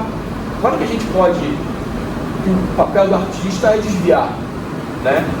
Pode-se colocar um urinol no museu, isso provoca uma ressignificação do que é estética, de como a pessoa participa na co-significação da obra. A gente pode colocar o que quer que seja dentro do museu que você vai ganhar, né? Porque está codificado que no museu está lá e vai ter eventualmente um texto para ajudar a explicar isso. Mas a operação técnica em si não está resolvida. O que o Simondon quer é que a gente resolva a operação técnica, a axiomatização da operação técnica. Saber, por exemplo, a gente poder reivindicar que os nossos celulares sejam todos feitos com um carregador genérico. porque não nos interessa que cada um tenha só o seu carregador, porque a hora que descarrega não tem para quem pedir, ou porque esse carregador fica mais caro se ele for da Apple do que se for da Samsung. Isso gera um advento de mercado que é baseado na caixa fechada, e a gente fica sendo alienado tecnicamente, acreditando que o valor que é cobrado na versão da Apple é melhor, é mais justo do que o valor que é cobrado da Samsung, porque o da Apple dispara 0,5 segundos mais rápido, porque ele tem um aplicativo de última geração. Isso tudo é resultado da alienação técnica. Qual é a operação técnica de fato envolvida? Né? Eu vou comprar um carro que absorve o impacto porque ele tem uma funcionalidade desenvolvida ali, né? E não porque ele tem o último cromo, porque é a versão 2026, que eu vou poder ostentar os companheiros de trabalho que vão saber que aquele carro é 2026 e não 2025, né? Eu estou na pista da Honda. Isso mandou a elevação técnica total, não faz sentido isso, né? Pode pedir em relação a claro, você faz o que quiser com o seu dinheiro, mas do ponto de vista da operação técnica, isso não está resolvido, né? Isso não alimenta nada. A locomotiva, diz o Rondon, guarda uma tecnicidade muito mais pura do que o carro. A gente não sabe como funciona. E hoje em dia, muito menos que o carro automático, o carro desgovernado. A gente não sabe como é que o carro automático funciona. O piloto, socorro, o piloto sumiu, né? Os exemplos que a gente tem acidentes, inclusive, né? Quer dizer, colocaram em risco a própria vida humana. Carros desgovernados, que deu pane e tal. Quer dizer, então, esses carros são a evolução dos carros, né? É esse tipo de pensamento que o senhor não está questionando. Qual é a operação técnica envolvida? O carro automático, com a marcha automática, pode fazer sentido para quem não precise, para quem não queira, como o pessoal mais idoso e tal, mas ele guarda uma tecnicidade intrinsecamente mais evoluída que justifica que ele seja cobrado mais caro no aluguel do carro do que o carro do câmbio manual, por exemplo. Tem uma operação técnica aí que não está resolvida. A gente não está dialogando com o tipo de relação que a gente está estabelecendo com esse câmbio, ou o tipo de relação que esse câmbio estabelece com o próprio objeto. Agora, quando ele não respondeu assim, Não. é uma carta não carta, né? Ele começa assim, parecendo uma carta de carta, depois ele vai para o discurso dos objetos e foi, né? Um abraço e termina, né? Respondeu com a gramatologia, né? Falando sobre o gesto da escrita. Pode Deve ser, ter né? sido. Pode ser. E é incrível como eu mostrei a caligrafia, né? Ele começa com uma caligrafia super bonitinha, lá na página 12 ele tá com uma garrancha assim e tal. Uma carta que ele escreveu direto, assim, aquele estilo Simondon, insano. Não, nunca respondeu. E essa é a única vez que o Simondon trabalha com o conceito de tecnoestética. Né? E a gente está depreendendo essa carta, porque essa carta é de 82. Então ela já é uma consolidação da obra dele, né? Já tem muita coisa ali. Então a gente faz essa carta em referência, por isso que ela está no final também do curso. Ela já meio que consolida uma visão muito madura do que ele está desenvolvendo em defesa dos objetos técnicos, né? Ou de uma outra cultura técnica. A tecnoestética ela é o grande resultado de uma cultura técnica não alienada. Ela é para onde a gente deveria ir, no sentido de desalienação técnica, né? Que é o projeto matriz dele, da tese 58, que dialoga com Marx. Só que ele vai chegar no ponto de dizer, olha, o Marx se limitou a pensar a revolução, uma relação que a máquina é uma ferramenta e tal, mas ele não desenvolveu a sensibilidade com as máquinas, uma outra relação não escravocrata. Mesmo os operários mantêm uma relação escravocrata com a máquina. Essa relação escravocrata, como que a gente se liberta dela? Pela tecnoestética. Né? Uma relação intuitiva, por um redesenho ontológico do objeto, né? Que foi o que a gente trabalhou, com margem de determinação e tal. Né? Quer dizer, é o grande final da história. É para onde, qual é a linha de fuga? A saída estética. Não é a saída estética discursiva do Nietzsche. Né? Quer dizer, transformar a vida em arte, né? A tragédia, parará. Não, o Simondon pega isso tudo e fala, nosso problema é a técnica. A gente entendeu errado a técnica. A técnica virou útil, funcional. Não significou a técnica na cultura. Vamos dar significado. Aí a gente joga para a dignidade dos objetos, aí ele vai trabalhar o mundo dos objetos, redesenho ontológico, conceitos de filosofia da técnica para dar nova significação, novas maneiras da máquina mesmo funcionar e evoluir.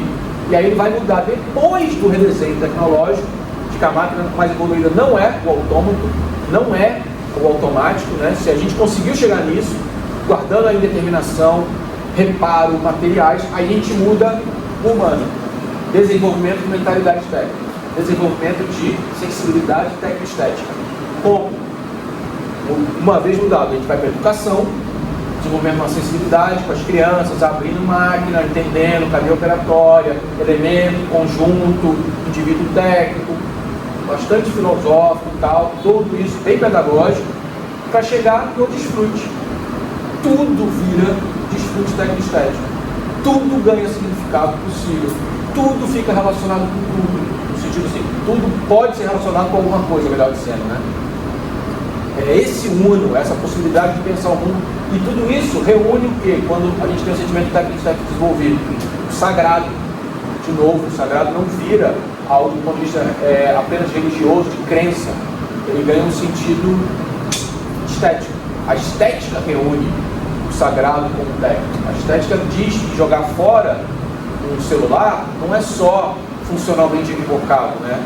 É uma ofensa ao sagrado, ao espírito da terra, ao espírito de continuidade da vida, né? A um valor, né? Esse é um projeto de transvaloração. E me parece que assim, da mesma forma que a gente tem assistido isso ao longo de mencionar a esfera do desejo, ao longo do curso aqui, da pós, né? De como viver junto, das coisas, das pessoas, das novas metodologias, que da mesma forma como eu organizo um desejo, para que eu possa fazer aula de, sei lá, alemão ou mandarim, eu tenho que desejar fazer um curso de funilaria. Eu calderaria no cenário, para que eu possa, né, dar conta de desalienar isso daí também, desse mesmo movimento que uma língua é uma barreira para mim, né? Uma linguagem. Eu quero lá conhecer, gostaria de falar minimamente um idioma. Para eu habitar o presente, eu preciso habitar também outras coisas. Não todas, né? Não vai ser possível. A não ser que houvesse esse projeto pedagógico, quase que utópico, né? Que ele está colocando, e como você disse, pensando aqui, fracassa, né? Os sistemas abertos, no sentido de fato, democratizarmos, né? De fato, fazermos. Eu Marina ontem, né? Falando, enfim, como é que a gente vai dar conta disso tudo e se especializar nisso tudo? Não dá, né? Quer dizer, mas o que a gente está falando é de um movimento anterior, né? Primeiro, descaracterização da realidade como esses valores aí que a gente tem dados, né? Do automatismo, do não ter significado e tal. Agora, cada significado, em cada especialização, em cada estética, ela vai da escolha de cada um. Seja ela modulada pela cultura, que é sempre uma objeção, né? Que é o caminho que o Igor vai tomar para falar a defesa dele da forma técnica, né? Que esse anti-universalismo dele, que ele acha que o Simon não tem, em certa medida o Simon não tem, ele está preocupado com o projeto humano, né? De resgate de um não aprendiz, ou seja, alguém que se envolve, ou seja, um projeto profundamente autonomista, libertário, né? Cada um se vira, desenvolve a sua habilidade e tal, mas isso tem limites, né? Mas para onde ele aponta, no sentido de uma transvaloração, ou seja, de uma cultura não alienada, é muito mais interessante do que a gente tem hoje, né? Quer dizer, que é uma reificação da alienação de tudo, né? E que levou a gente para onde a gente está indo, no sentido do antropoceno, do esgotamento dos recursos, enfim, produção de lixo eletrônico. Mesmo a migração, gente, eu gosto de usar esse exemplo, para a economia agora do motor elétrico, economia verde, né? Ela mantém a mesma lógica de não fazer o cálculo dos elementos, né? Se a gente migrar todos os carros elétricos, todos os carros a petróleo para motor elétrico, a gente não tem terra rara para produzir isso. Básico. Entendeu? Então, então o que está sendo dito com isso? Que o carro elétrico não é para todo mundo. Assim como um carro não é para todo mundo. Assim como o livro intelectual tem bibliotecas em casa, se todo mundo tiver uma biblioteca em casa, não tem água para imprimir. Enfim, pressupõe uma exclusão, pressupõe, então assim, como é que a gente lida com isso? Né? Eu acho que ao desenvolver nas crianças, ao desenvolver como um projeto educacional, como uma possibilidade, eu acho que é um projeto estético, cultural, de transvaloração, que cada indivíduo vai desenvolver o seu aspecto universitário. Mas a cultura ganha uma dimensão de possibilidade de desalienação muito evidente do que a gente tem hoje, né? Em relação à total robotização, né? O mito do robô, já tinha falado isso, né? O mito do robô ele não funciona só como automatismo dos nossos escravos. Ele é o reflexo, ele é o espelho da sociedade do trabalho para conosco, né? O trabalhador mais evoluído é o robô, né? Nós, sem fazer greve, ali na funcionalidade, com objetos bem que está aí. Isso se desenvolve bem como? A gente tendo menos convidado a intervir na técnica. Quanto mais a técnica for automática, mais robotizado o nosso comportamento pode estar. Aí é perfeito, né? Aí não vou questionar se só tem a lei do proprietário. Isso não interessa para o sistema do trabalho. Interessa o resultado disso. Agora, se isso for da ética, se for um problema para a transvaloração, um problema, né, ético, os trabalhadores se surgirem, não. As universidades se surgirem. Não vamos mais subir nada na nuvem do Google. A gente se nega a deixar a pesquisa brasileira disponível para as grandes empresas. Isso não acontece com a coordenação técnica. Me recuso a ter um e-mail institucional Gmail. Eu não vou receber dinheiro público. Retomando nosso tempo limitado, 4h30. Retomar mais um objeto que virou uma escultura, né, que guarda uma indeterminação que transformou. Não por acaso escolhi também outro exemplo que o Simon não cita, que é o do Eiffel e tal, esse grande engenheiro e tal, que fez essa torre. Na sua origem, a torre Eiffel não tinha nenhuma função que justificasse a sua elevação. Mas logo ela se tornou a melhor antena de emissão da França. Ele virou esse objeto magnífico, símbolo da França, no coração de Paris e tal. E aí, eles instalaram uma antena de rádio. Então a Torre Eiffel, inclusive, passa de 324 metros para 330 em 2022. E a Torre Eiffel passa desse monumento contemplativo a ter uma função também, né? A função de ser um local de transmissão mais apropriado para a localização de uma antena de rádio, né? Enfim, não tem relevo lá e tal. Então, assim, a plurifuncionalidade de um objeto como a Torre Eiffel, que é pensado para ser um símbolo contemplativo, né, uma escultura em plena cidade. Em 2022 apenas ela ganha mais uma dimensão, né, aumenta de tamanho e ganha essa dimensão funcional. E aí entramos na guerra ontológica. Outro grande monumento, maravilha do mundo, é o Cristo Redentor. Em 1931, né, Art Deco representou um luxo, glamour, exuberância, fé no progresso social e tecnológico, presente do governo francês no Brasil, colocam o Cristo Redentor no Morro do Corcovado. Mas o Morro do Corcovado pertence a esse grande mito do Pinambá, que é esse gigante adormecido, que começa na pele da Gávea, com a cabeça e o nariz, vem o corpo e tal, e o falo do gigante é justamente o Corcovado, né? É uma lenda atribuída aos povos nativos do Rio de Janeiro, que os gigantes se levantariam para protegê-los da violência e opressão dos conãs, metáfora para a onça, homem branco. Mas é tão bonito, né? A imagem. É mesmo, né? Uma pessoa deitada. Todo mundo consegue ver? Aqui nem dá para ver tantos pés e tal, mas é isso, é um gigante deitado, cabeça, nariz perfeito. O falo aqui também com um ângulo que não favorece muito, mas tem outros desenhos que buscamos gigante adormecido. Inclusive esse mito foi apropriado pela Coca-Cola na época da Copa, né? O gigante acordou e tal, aí o gigante levantava e tal, né? Então assim, é uma característica, né? Quando esses grandes empresas apropriam disso, também é uma maneira de esterilizar, né, o próprio mito, é uma maneira de esvaziá-lo de significado, de esvaziá-lo pensando nos momentos atuais, né, de muita crise climática e tal. Esse mito é muito forte dos indígenas e na ameaça sobre a vida deles, especialmente, o gigante vai se levantar e vai ajudá-los de uma maneira, né? Uma grande metáfora para um grande espírito, um grande acontecimento, um grande... Isso é fundante na mitologia Pinambá. Isso aí antecede, né, milhares de anos a chegada dos portugueses ao Brasil. As montanhas estão lá desde sempre, como um ponto-chave, que isso não chama atenção, né? As montanhas são pontos-chave, pontos que guardam energia, né? Ou seja, o potencial que tem o Corcovado de abrigar um Cristo Redentor é o potencial que ele tem para abrigar uma antena, sendo um ponto elevado, né? Ou seja, ele guarda uma energia, um ponto-chave.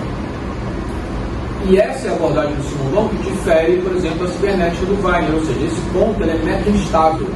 Ele pode se adequar à meta-estabilidade social, criar significado para esse ponto de maneira distinta uma monofuncionalidade. O engenheiro vai ficar obcecado em achar um ponto. Então, já o Tupinambá vai eventualmente subir lá para, né, buscar uma energia, buscar um contato, enfim, depende da cosmologia envolvida nisso. E nesse caso, volta ao exemplo da guerra ontológica, né? Alguém venceu nessa guerra, né? Afinal das contas, tem um Cristo lá. Não tem uma antena, os engenheiros perderam, e não tem a proteção desse lugar do ponto de vista do Tupinambá, né? Tem uma verruga, um câncer no falo do gigante. O que o Tupinambá acha disso? Pouco importa, né? É um vencido. Eu fiz aqui tinha mais ainda, né? Mas aí eu trouxe como outro exemplo, e aqui a gente vem para os exemplos então. Diga. Perdão? Johnny Walker, boa. Isso, gigante amador, Johnny Walker, beleza, isso mesmo. Essa tem relação com os 13 também, né? Sim, o gigante acordou veio nisso, e aí, né?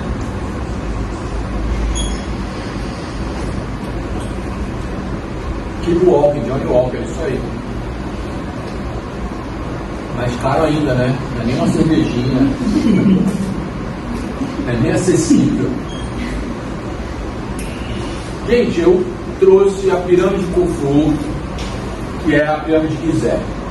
Adianta a vocês que eu sou um pouco obcecado com a egiptologia e tal. Então, assim, eu vou resumir aqui pelo menos uns 10 anos, 15 anos de pesquisa que eu faço sobre as pirâmides.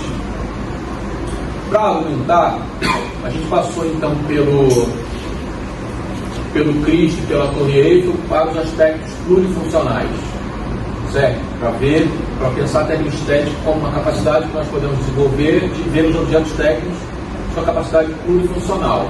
A escultura, que vira antena, e a guerra ontológica, que é o morro, o corcovado e tal. E a gente vai culminar nas relações plurifuncionais das pirâmides, que originalmente, digamos assim, hegemonicamente, na egiptologia são tumbas feitas por faraós para serem enterrados, né, mumificados e tal, mas que enfrentam uma objeção, um contraponto histórico, que algumas pirâmides nunca foram encontrados faraós nenhuns. E especificamente no caso da pirâmide de Gizé, ela é um grande, as 3 pirâmides do platô de Gizé são um grande enigma, digamos assim, para a humanidade, de como elas foram construídas, qual era a função delas, dadas as características que elas possuem, que são muito evidentes, como, por exemplo, o alinhamento a 0,5 graus no norte magnético, como, por exemplo, o fato de elas terem sido construídas exatamente naquilo que são conhecidos como linhas telúricas da Terra, como terem seu alinhamento com as estrelas de Sírios. Enfim, com isso eu não estou fazendo aponto aqui nenhuma análise cosmológica. Eu estou apontando dados que a nossa cultura identifica, nossa matemática identifica e tal. Quer dizer, existem indícios de que essas pirâmides não ter sido encontrado, né? As paredes das pirâmides serem feitas de quartzo, né? O quartzo é um excelente condutor elétrico, enfim, o tamanho da pirâmide ele reflete proporcionalmente ao tamanho da massa da Terra. É um cálculo que é feito, então a pirâmide seria a pirâmide em cima da outra, de cabeça para baixo, seria como reflete a massa da Terra, tem uma proporção colocada aí. Tem muitas questões assim que matematicamente são muito intrigantes. E aí eu fui atrás, tenho ido atrás, né? Aqui uma descrição de lugares dentro da pirâmide que foram descobertos, né? A Câmara dos Reis, a Câmara das Rainhas, Grande Galeria, ou seja, um desenho mais estrutural da pirâmide que leva a alguns estudos, como por exemplo o estudo desse cara, Christopher Dunn, que escreveu faz décadas, já, esse é de 2000, mas tem uma galera que foi estudar depois dele, né? O estudo revela, aí em 2018, o pessoal da física foi lá em Gizé e fez um estudo publicado no Jornal de Física, tá? Então vou ler a citação de conclusão deles. O estudo revela que a grande pirâmide de Gizé pode concentrar energia eletromagnética. O Mikhail Balezin E ali escreveram um artigo chamado Electromagnetic Properties, né, da Grande Pirâmide. Primeiras ressonâncias multipolares e energia concentrada, no Jornal de Física Aplicada, um paper. Os caras foram lá e tem gráficos que os caras levantaram, que é como se a pirâmide estivesse em funcionamento. Ela concentra energia elétrica, eles localizam isso por meio de instrumentos disponíveis hoje. Eles veem um gráfico laranja, de concentração de energia. Então a pirâmide, de fato, ela está concentrando e emite eletromagnetismo, né? Que é um projeto que Nikola Tesla falava de transmissão de eletromagnetismo por grandes estruturas, enfim, tem centenas de patentes, morreu num quarto de hotel, e as pesquisas dele foram todas, estavam em caixotes apreendidas, né? Sumiram as pesquisas desse cara, Nikola Tesla. Não por acaso, talvez, né? A fábrica, né? O grande nome que o grande bilionário do mundo escolheu Tesla como grande nome, né? Exemplo do gigante que acorda, o Elon Musk decidiu chamar de Tesla a grande empresa dele e tal, voltado para os carros elétricos, né? O sarcófago de granito da grande pirâmide de Khufu em Gizé, né? Pode ter, se considera alguns estudos que ele era um grande filtro de bioareia para abastecimento de água potável. Os caras fizeram um estudo, está aqui descrito, os franceses e tal, que um sarcófago localizado na pirâmide, localizando um aqueduto que chegava lá e que a pirâmide poderia então funcionar como um grande purificador de água também, um lugar onde tinha acesso à água do Nilo e tal, e colocando a pirâmide de um lado como possível transmissora de eletromagnetismo, de outro lado como uma possível filtragem de água, né? Assim, e para isso confrontando a história oficial de que era tudo né? Cúmulo. Agora, se a gente pensa que houve um investimento de pelo menos 20 anos na construção dessa pirâmide, ela mobilizou milhares de pessoas e tal, se a gente pensar como é que a nossa cultura lida com isso, né, na construção de grandes obras, eu acho que faz um pouco